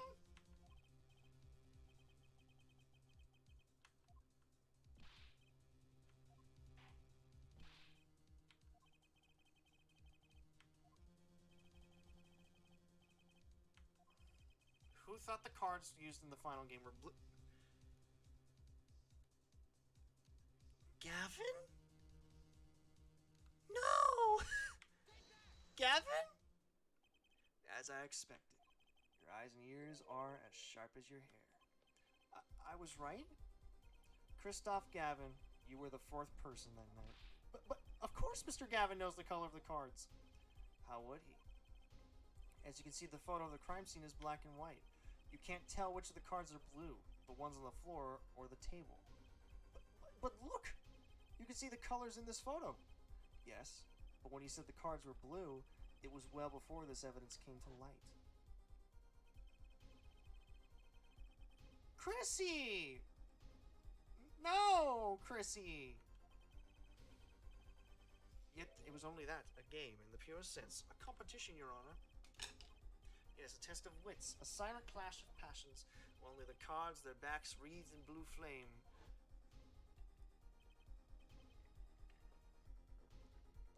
Well, Christoph? Mr. Gavin? Mr. Gavin, is something the matter? No, nothing. Excuse me. It was just so sudden. Right.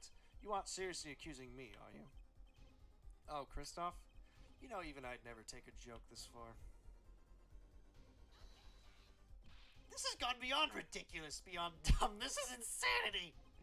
The defendant accusing his own defense attorney of murder. I assure you, I'm quite sane. But what possible connection could Mr. Gavin have to the victim? I wasn't aware that I had a connection to Mr. Smith either. Yes, but Mr. Gavin and the victim have never even met. Well, what if they have? Huh? There is a possibility, after all. They may have met that night before the game started. What are you suggesting? Is this the truth Mr. Wright was staying silent about? Only one thing to do. Mr. Wright, the defense would like to request that you testify to the court. The defense would like to request no such thing.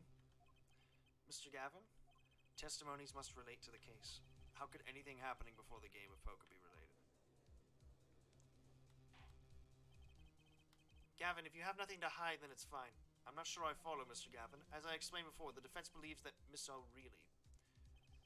Am I to assume you speak for Mr. Justice in this? He is the defense, not you. Oh shit, I really fucked up this time. Mr. Justice, the matter of Mr. Wright's testimony is up to you. Oh, okay. Does the court, in your opinion, need to hear Mr. Wright's testimony? Yes! This was Mr. Wright's strategy. He was planning this all along, and I intend to see it through. The defense would like to request that Mr. Wright testify to the court. Et tu, Justice? You would betray me, your teacher? My God, my boy! I'm sorry, Mr. Gavin. This isn't about loyalty. This is about the truth. Very well. The defendant, Mr. Wright, will take the stand, please. Appetite before murder. That evening, Christoph and I had dinner. We sat at the table in this photograph. Shady Smith walked in 5 minutes after Christoph left. When the trap failed, Smith hit the waitress. The girl was knocked out cold, and Smith was uncontrollable. I left to call the police. When I returned, he was dead, blood streaming from a cut on his forehead. That's when I made another phone call to defense attorney Gavin. Mr. Gavin, you were at the Borscht Bowl Club the night of the murder? I dine with him rather frequently. And he talked to the defendant on the phone directly after the murder? Quite against my will, I had become involved in a murder. I thought I might be in need of a lawyer, so I called him. You were planning this all along, weren't you, Wright? Just because you wanted to drag me into a little murder trial. The only thing I want is the truth, as I did back then and now. I thought my office was doing you a favor when we took you onto your defense. It appears that I was wrong. Very well, the defense may cross-examine the witness. Justice. Sir, he's lying, and you're going to expose him. Understood, sir. Mr. Gavin versus Mr. Wright. This can't end well. Why can't I have a normal trial? Welcome to the Ace Attorney series, Apollo. There's no such thing as normal. This is where I'm going to need the walkthrough.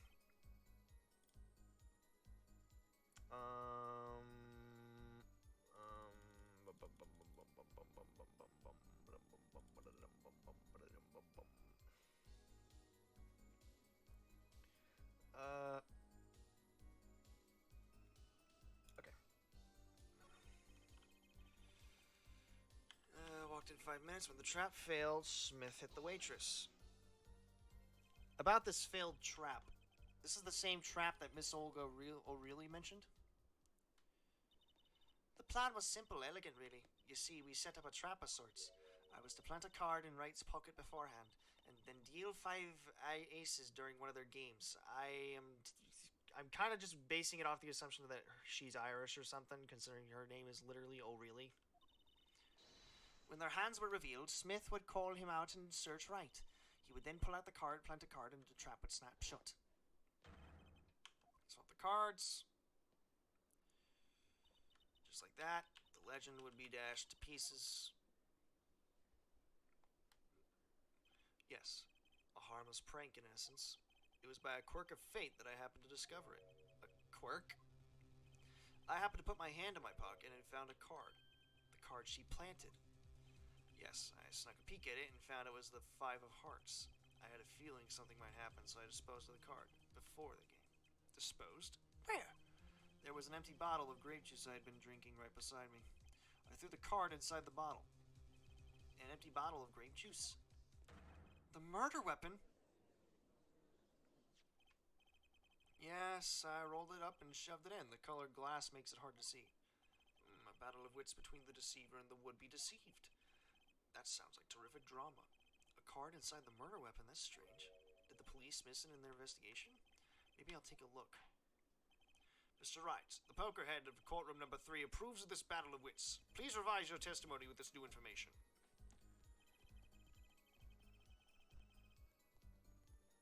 What's happening to the volume?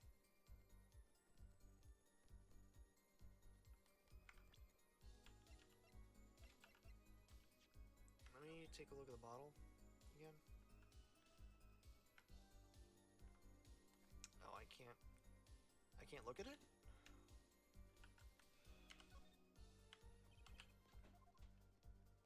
Okay, so I can't look at it then. Do I present the bottle? Oh, oh, oh, oh, oh, oh, oh. Bottle is completely empty. Wait, but that doesn't make any sense. Hold on.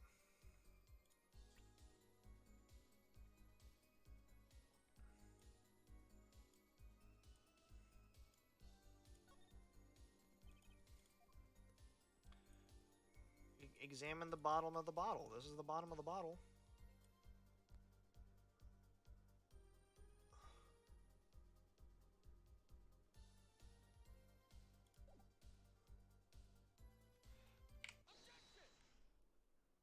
There's no card.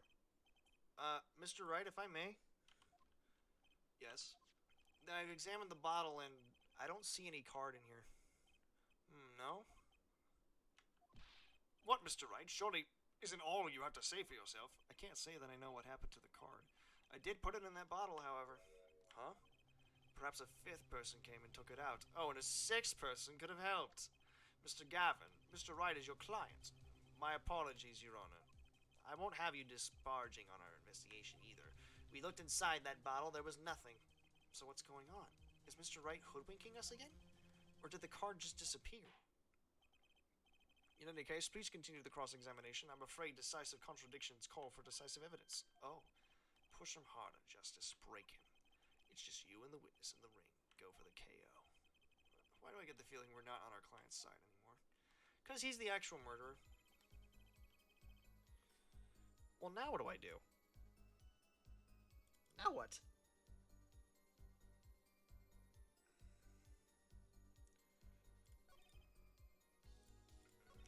Okay, so apparently on here...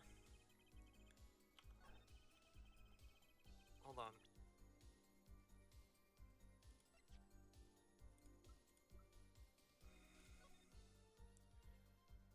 Blood streaming from a cut on his forehead.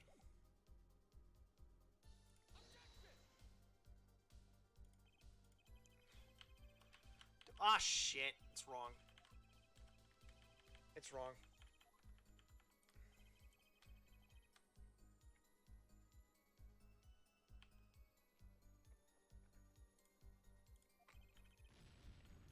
Oh, I mistook the number of photo. No.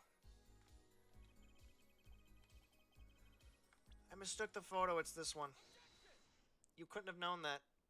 Mr. Wright, if I may, yes. Take a look at this photograph of the crime scene. See the victim here?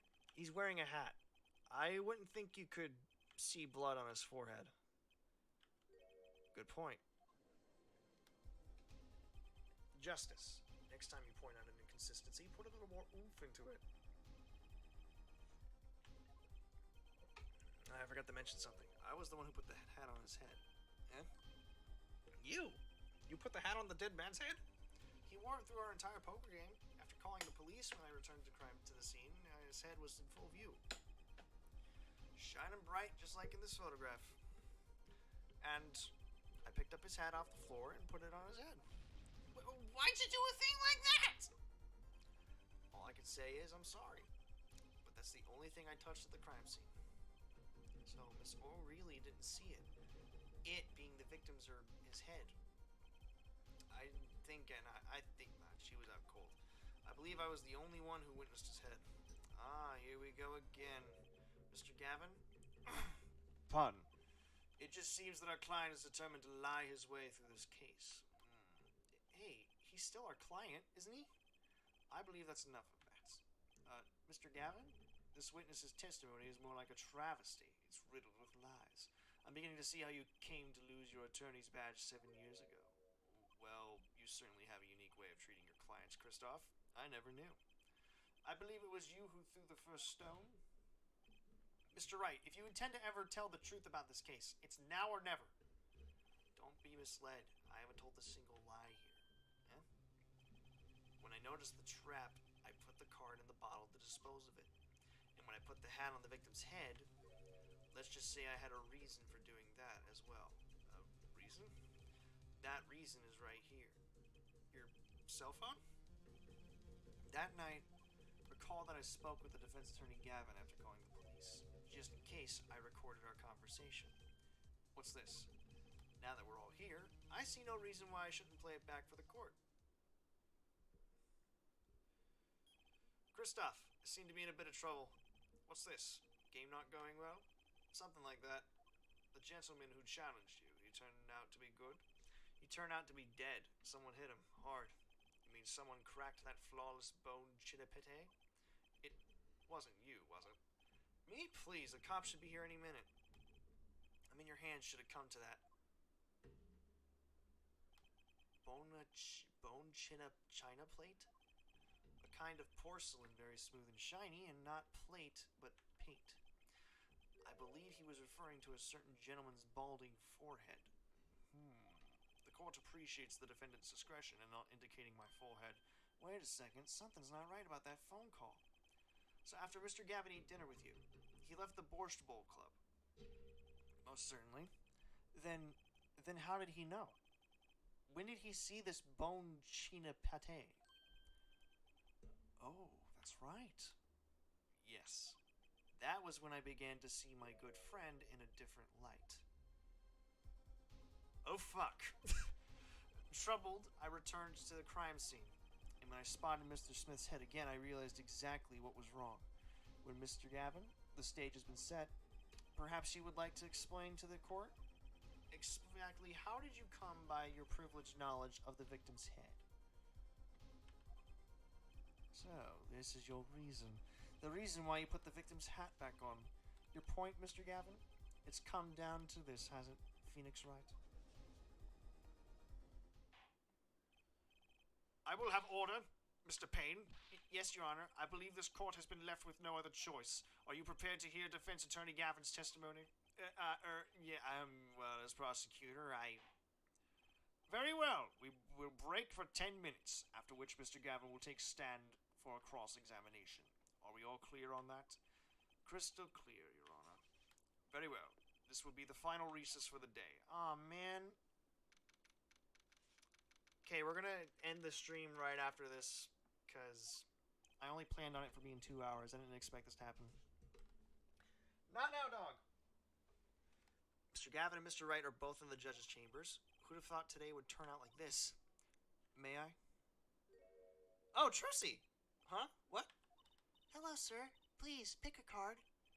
What's all this about? Is this one okay? Excellent. I have a message for you. The last hand is about to be played. You'll need a trump card to make it. A trump card? The card you have chosen is magical. Use it wisely, and the game is yours. That's all.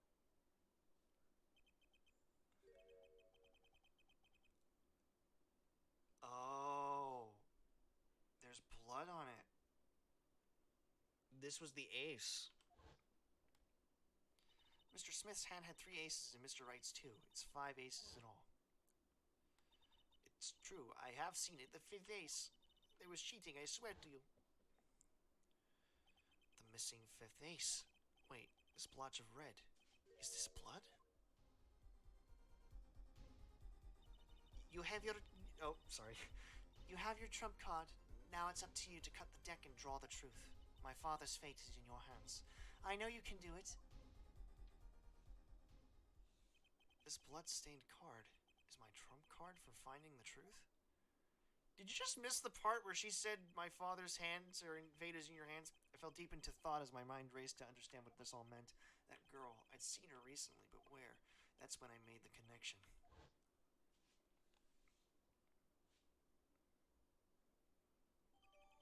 Bloody ace added to the court record. Here we go! Court will now reconvene. Defense Attorney Karstoff, Gavin, will you take the stand?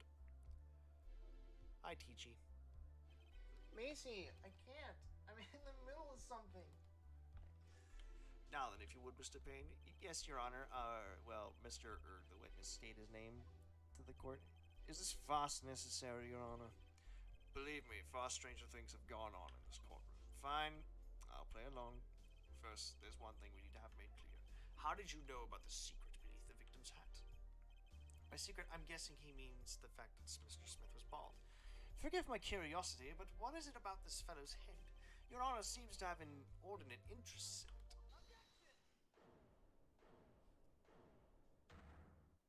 Oh, hey, Phoenix. I wouldn't call it inordinate, Mr. Gavin. Mr. Wright! What do you think you're doing, Wright? Wow, things sure look different from the other side. You know what I mean, Apollo? Speaking of looking from the other side, let's consider something for a second. Who took the photo? The victim wore the hat all that night, never once taking it off except for that one time. That one time being the instant he was hit. Oh. When Mr. Wright returned from reporting the crime, the hat was lying on the floor. Mr. Wright picked it up and placed it on the victim's head. In other words, in order to have seen Mr. Smith's bald head, you would have had to be at the exact scene of the crime, at the time of the crime. In other words, you'd have to be the real killer, is what you're trying to say. Not bad, Apollo. Mr. Gavin, I'm afraid that I haven't been entirely honest with the court. What? Oh, I assure you, I had the noblest of intentions. I did it all to protect my client, Mr. Wright.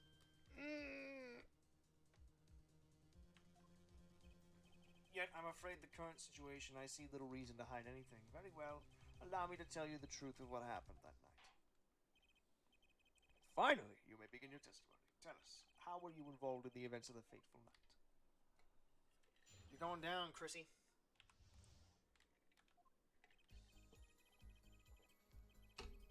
The rage I sensed in that man troubled me, so I returned to the club. I went down to the basement and peeked through the little window in the hideout. It must have been right after the murder took place. The victim was dead as he appears in the photo. A bald head and unconscious girl in right, holding the bottle in his hand. I sensed it was not the best place for me to be at the time, and so I left. That's when the call came from Wright. So, you witnessed the murder? For better or worse, I missed the actual moment of the deed. Mr. Gavin, may I remind you that you are on Mr. Wright's defense team? Your testimony is clearly disadvantageous to your client. What else could I say? I'm standing on the witness stand, after all. So you are, Mr. Gavin. And you had to testify as you just did. You had to tell them you saw the scene of the crime through that little window. Mr. Wright, you had to say that. Because that was the only probable window of opportunity, right, Apollo? Wait, don't a lot of people not know? Wait a second. Should do the cross-examination, not the defendant. Mr. Justice, are you prepared? Yes, Your Honor. I can't believe I'm going up against Mr. Gavin. This trial is getting weirder and weirder.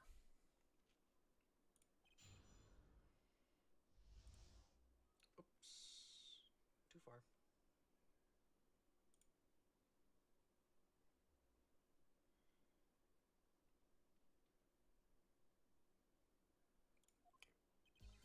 I know what to do. Wait, make sure. Yep. Yep. Peek through the window. Must have been right after the murder took place. The victim was dead as he appears in the photo. A bald head, an unconscious girl, and Wright holding a bottle in his hands. Those were the only three at the scene of the crime? Yes, as far as I saw at least. Then we're back where we started. The the killer was the defendant, Phoenix Wright. Who else could it have been? But why didn't you talk to the police? 2 reasons. First, I didn't actually witness the very moment of the crime. Second, my office was asked to defend Wright. Even after seeing what I had seen, I couldn't abandon my friend.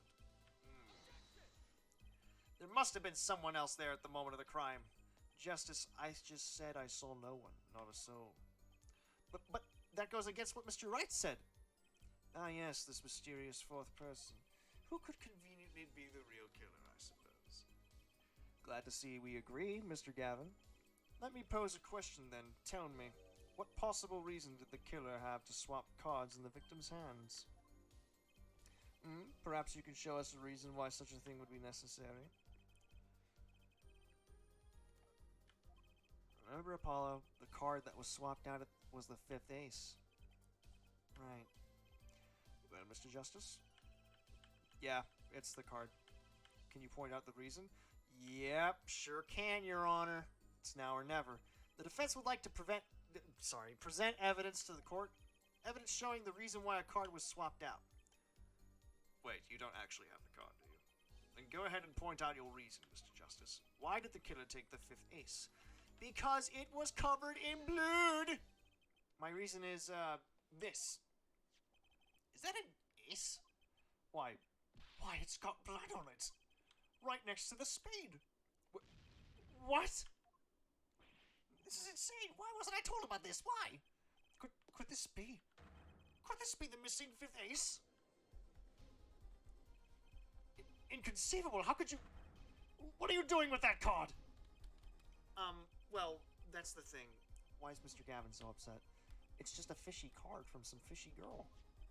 Oh, that card. It's mine. That is, I picked it up at the Borscht Bowl Club that night after the murder had occurred. I gave it to my daughter. Cards are her stock in trade, after all.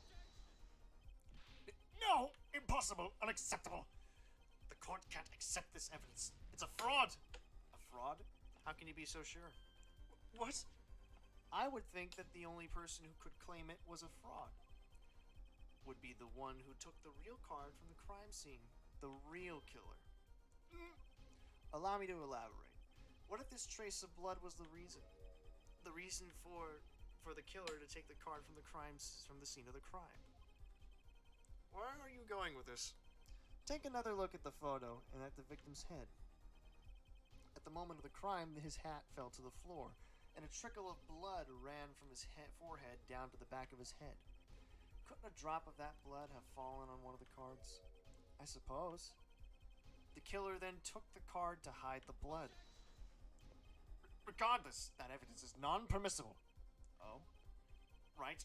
Regardless of how you wasted last 7 years, you used to be a lawyer. You know what a serious crime it is to conceal evidence. Oh, we could discuss the finer points of our legal system later. What's important now is that I've answered your question. What are you talking about? You wanted to know why the killer would have taken a card from the crime scene? And now I've told you. The one drop of blood that would have been decisive evidence, you see. This is baseless conjecture. Baseless!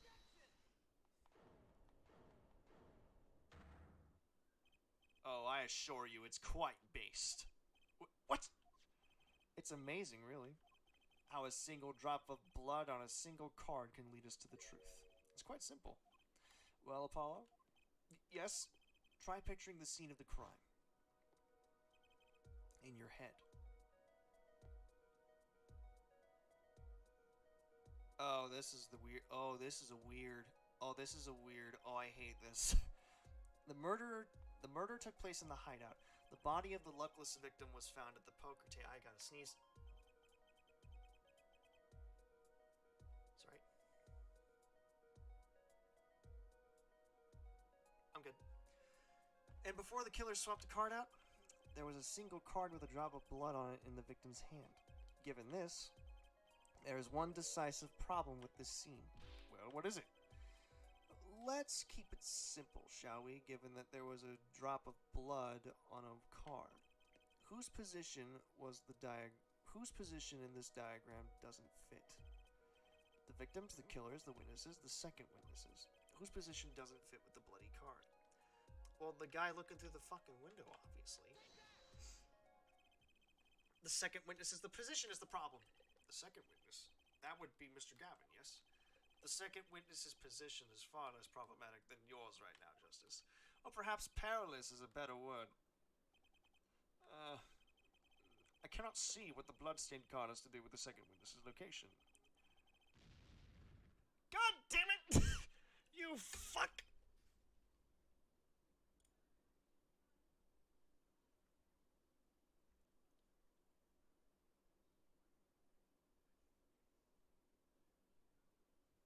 What? Oh!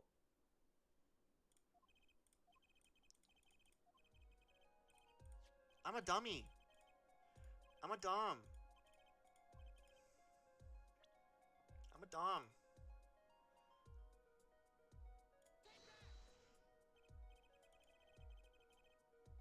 Well, isn't it the victim's position that's the problem?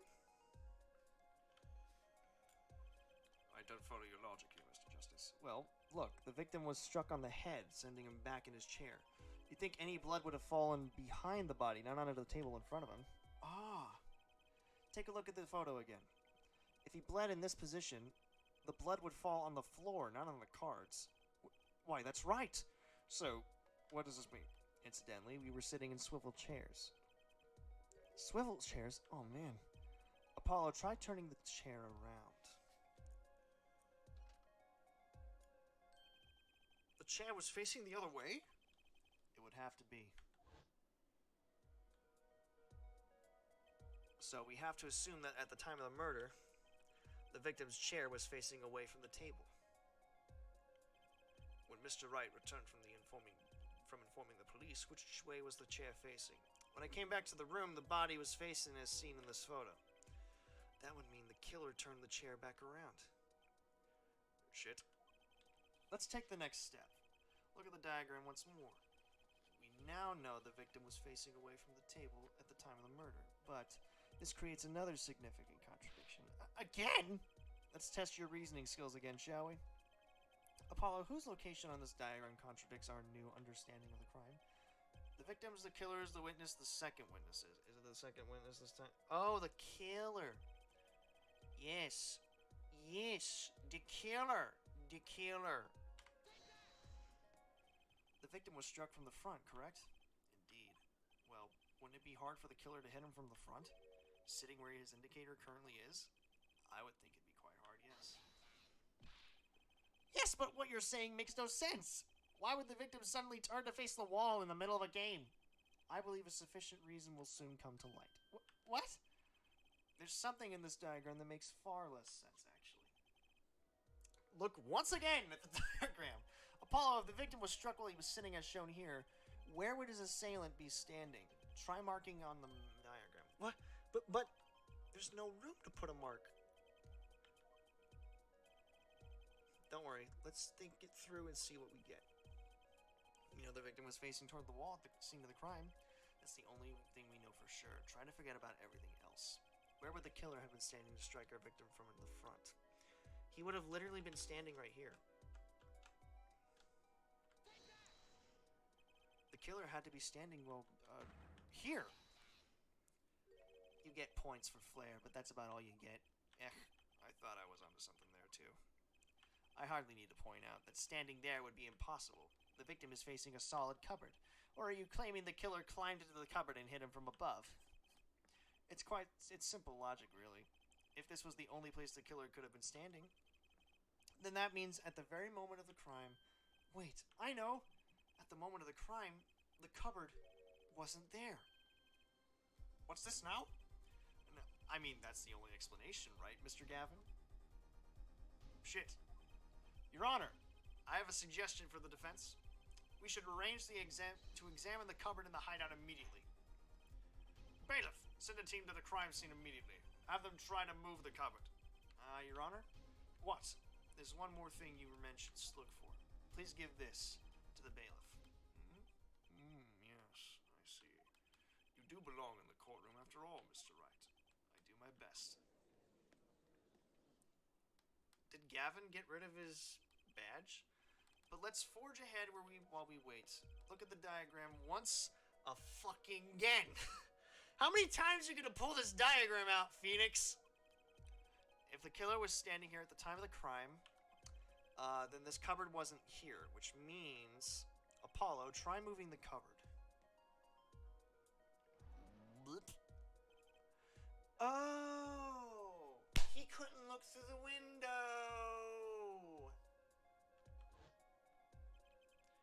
As you can see, the cupboard was the problem.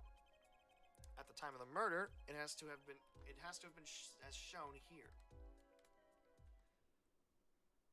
Now everything is in place to reconstruct the moment of the crime. Oh my. What's this? What is it now? What is it now? Look at the diagram of the scene once more, and hopefully for the last fucking time. It appears we found yet another contradiction. What I believe to be the final contradiction, in fact. Huh? Oh, dang! Notice something, Apollo? Our line of deduction is rapidly approaching its logical conclusion. Now then, Mr. Justice, please point to the new contradicting indicator. Is it the victim, the killer, the witness, the second witness? It is the second witness. Because there's no way that Gavin could look through the window now. Look at how many times you need to look at the picture. I don't know, man. Look, Phoenix is the one bringing it up, not me. About this cupboard, are we all okay with assuming it was moved? Sure, why not? Well, if it was, something really doesn't fit. The cupboard would completely cover up the window to the stairs. Ah! That's right. Someone standing outside wouldn't be able to see in. Someone like Mr. Gavin. What? What did you say? Oh, is the coolest defense in the West losing his cool? Don't expect me to play along with your little game, right? It's only a game until someone gets killed, Mr. Gavin. As someone was, while the window to that room was blocked by a cupboard. So, Mr. Gavin, perhaps you'd like to explain to the court exactly where did you witness the crime scene from? Excuse me, Your Honor. Order. This is a court of law and I will have order. We just now received word from our investigative team at the Borscht Bowl Club. They've examined the cupboard in the hideout, Your Honor. Oh? And what did they find? Well, Your Honor, it turns out there is a secret passage behind it. What? Ah, yes. I believe I mentioned something of the sort before. There is one of the tricks to the room many of our regulars know about. I do remember him saying something about that now that he mentions it. As a secret passage is a handy thing to have when you're engaged in illegal goings on. Never know when you might need to duck away from the eyes of the law. So the room has a secret passage. Where does it go? The other side connects to the restaurant above. The underworld bosses can get away from the cops. And enjoy a cold bowl of borscht, no doubt. Just like our killer. Gavin? Gavin? Papa? You see our line? You see where our line of simple deductive reasoning has led us, Apollo? I see it, but I don't believe it. That girl wasn't kidding when she said I needed this trump card for the last hand. At the time of the murder, the window was blocked and the victim's hat was only off his head for a few moments before Mr. Smith's murder. And Mr. Wright returned from calling the cops. In other words, the only place anyone could have seen the victim's bald head was from inside the hideout. Well, Mr. Gavin, come on, say something. Well, it seems I've been fucking caught. Dare I ask what really happened that night? Actually, I think we could probably figure it out ourselves at this point. That night, for whatever reason, our killer had a date with Mr. Smith. A date with destiny. There he crouched, hidden in the secret passageway behind the cupboard, holding his breath, waiting for just the right moment. Then the chance came and he took it. Ah! Oh.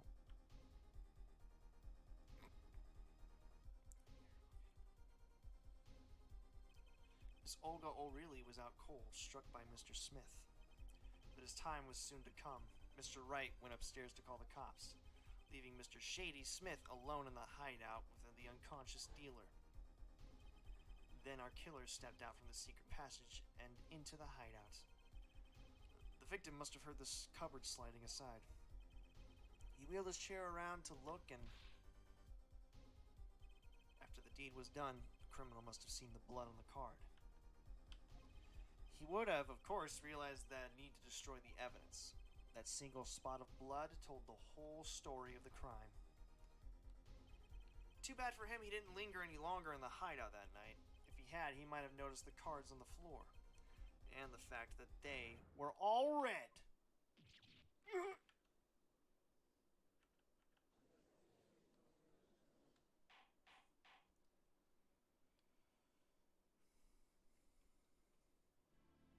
Well, it seems this trial has taken yet another turn. I'm truly sorry I had to see this day come, Mr. Gavin. Mr. Gavin? Mr. Payne! Yes, Your Honor. The prosecution will continue its investigation. As for Mr. Phoenix Wright, the defendant, he is hereby cleared of all suspicion. Believe me when I say that I don't believe this in happening, Mr. Gavin.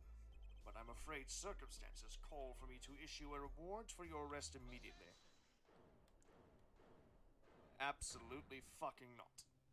Oh, no need to apologize. I rather enjoyed myself.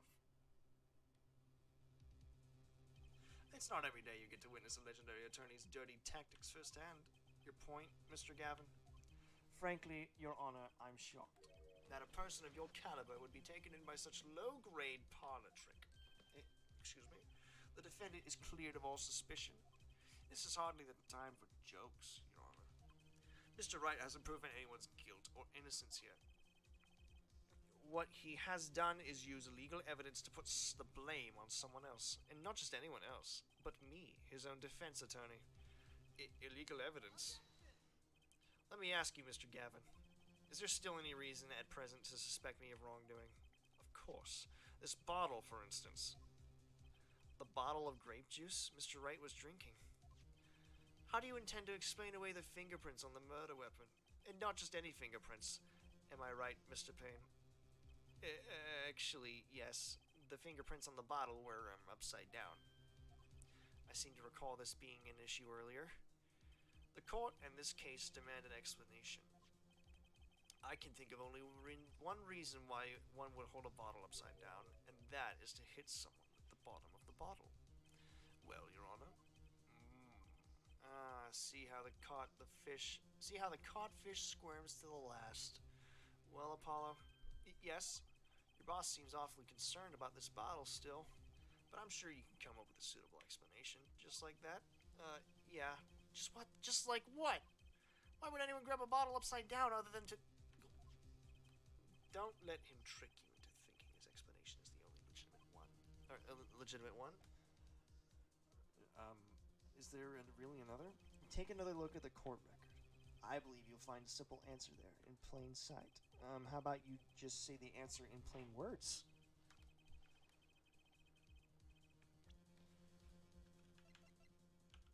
What are you talking about? What do you mean? Phoenix! Phoenix, I can't save you if you can't explain it.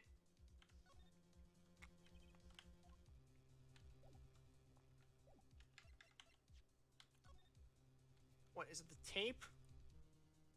Is it this? Wow, the batteries are held in with a piece of tape. Why?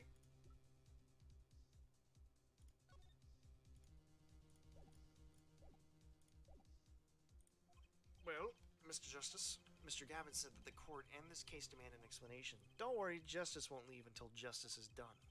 Perhaps the defense would care to enlighten the court. What evidence do you have to explain why the fingerprints on the bottle are upside down? I don't.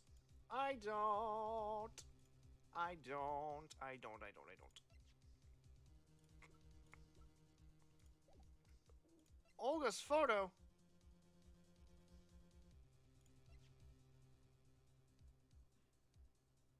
Wait.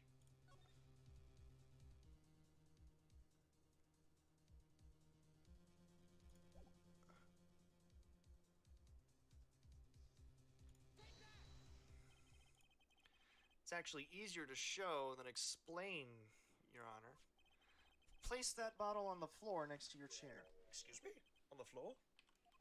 Yes, now reach down and pick it up. without getting out of your chair. Ah! See? You naturally go to pick up the bottle by its neck, with your fingers upside down.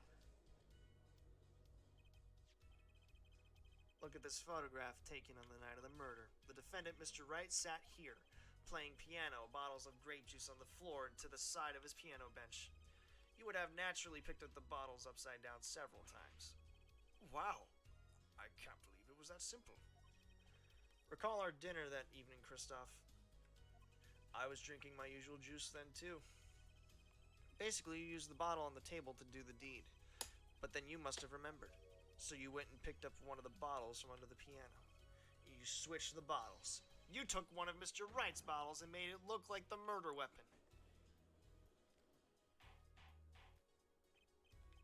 Order! Order! Order!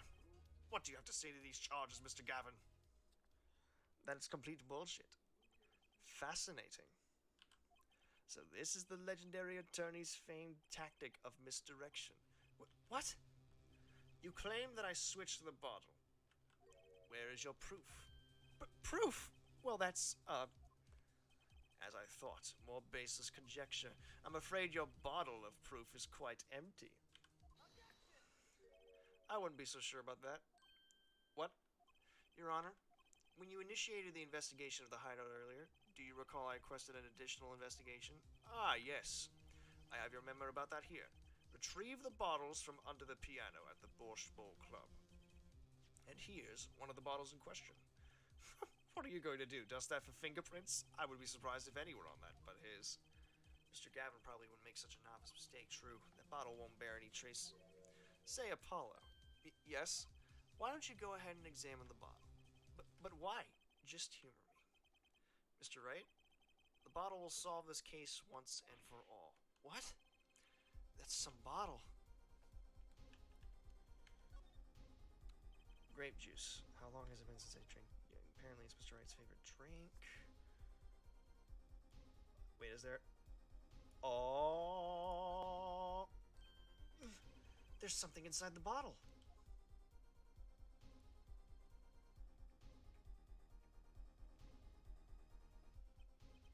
What's this?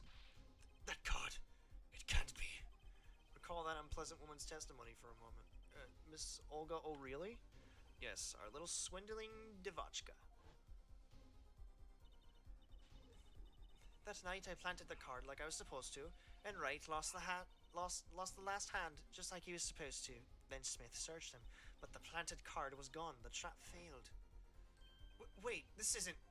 You're telling me that this is the planted card you disposed of? The one you mentioned in the piece of testimony.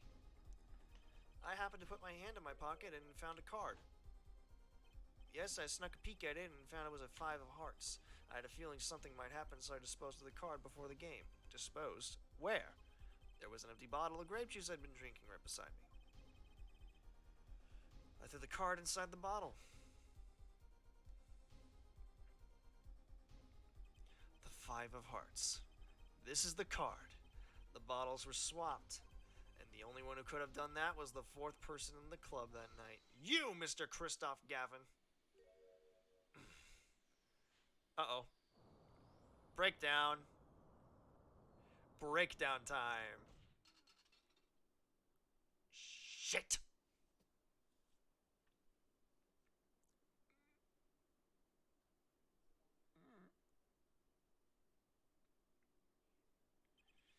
That is all. These games, man. Is this your idea of revenge, Phoenix Wright? Revenge? Revenge for the events that took away your attorney's badge 7 years ago. My past is like my logic. Straight and true. Nothing's changed. All I did was point the finger of justice in the proper direction. Fine. I'm glad we could have this little titty-a-titty, right? This is insane. What about me? Don't I get to prosecute anyone?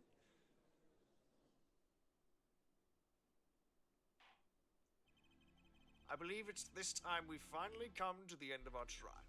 Mr. Wright? Or Mr. Payne, do you have a report for us on Christoph Gavin?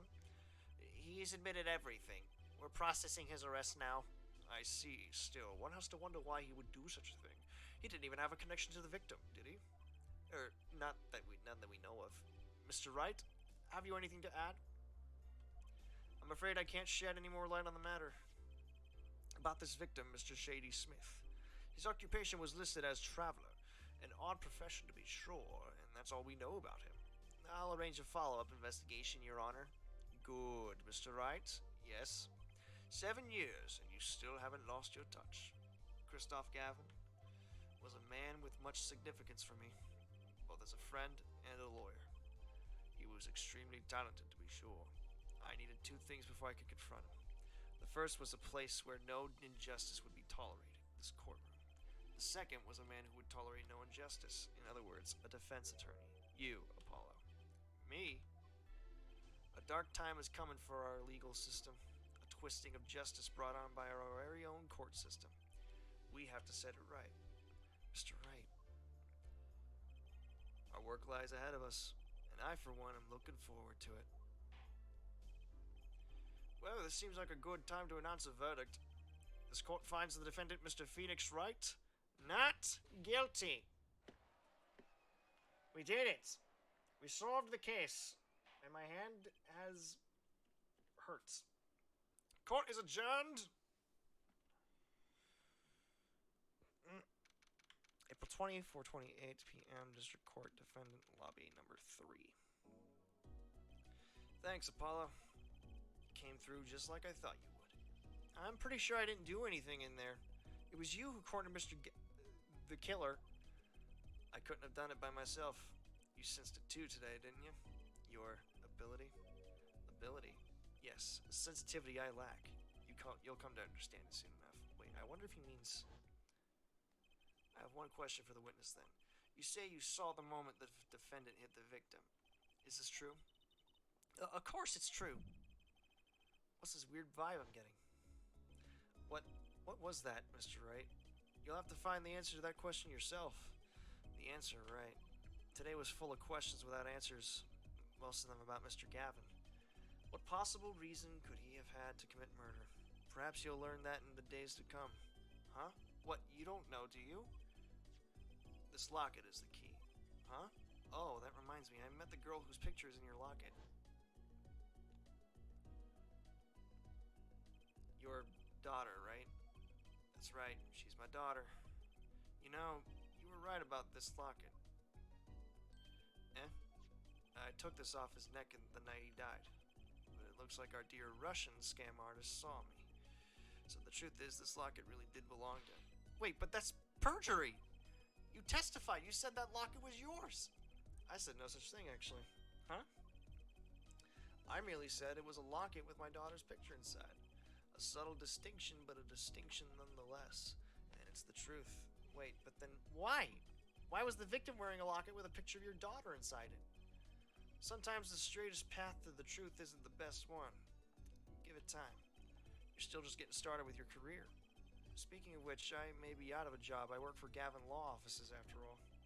I still can't believe I just saw Mr. Gavin get led away in handcuffs. Apollo? Yes? How about coming to work for me? You mean at the Wright & Co. Law Offices? I mean, there's not a single attorney in my generation that doesn't know it. I can't imagine that to be true, but... Wait, but didn't you... You're not a... Oh, I turned in my badge. Yes, I'm not an attorney anymore. That incident 7 years ago. That legendary trial. And at the middle of it all was one man. Phoenix Wright. The case reached its sad conclusion and he left law for good. Have you ever thought about coming back to the courts? I'm not qualified to stand in a court of law, I'm afraid. Didn't you notice in today's trial? There was a single piece of forged evidence. Forged evidence? What are you talking about? I'm talking about the evidence that shouldn't have existed. A naughty magician's trick. One piece of evidence struck me as odd, it's true. It just seemed, well, too perfect. I'll bet this was the forged evidence. You mean this, don't you? I got this from your daughter, Mr. Wright. Yes. That card couldn't have been found at the crime scene. Why? Because the killer took it with him when he left, leaving the wrong card in its place, luckily for us. The court can't accept this evidence. It's a fraud. A fraud? How can you be so sure? I would think the only person who could claim it was a fraud. Was a fraud? Who would be the one who took the real card from the crime? I messed this up again. My verdict was already handed down 7 years ago. Then you're really... Yes, I forged this card. One look at the crime scene should have told you it wasn't real. But you can't do something like that, and you call yourself an attorney. Who's calling themselves an attorney, Apollo? So it's true. The rumor is true. 7 years ago. None of that matters much now, does it?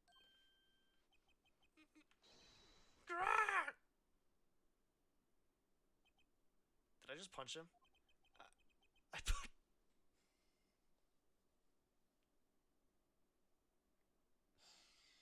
Ow! It's your story from here on out, Apollo. Perhaps I can help you turn the next page. My office is addressed. Drop in if you like. Mr. Wright. Oh, about your uppercut. Try yelling, "Take that," next time. I find it packs a little more punch. And Apollo, thanks for today. I had a good time.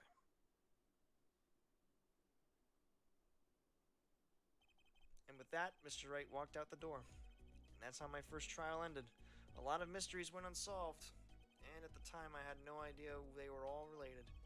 Every mystery that day, connected by a single thread of logic. I'd find that out soon enough. My name is Apollo Justice, attorney at law, and this is how my story begins. Jeez, Turnabout Corner. Alright, a brand new episode has been added. Wait.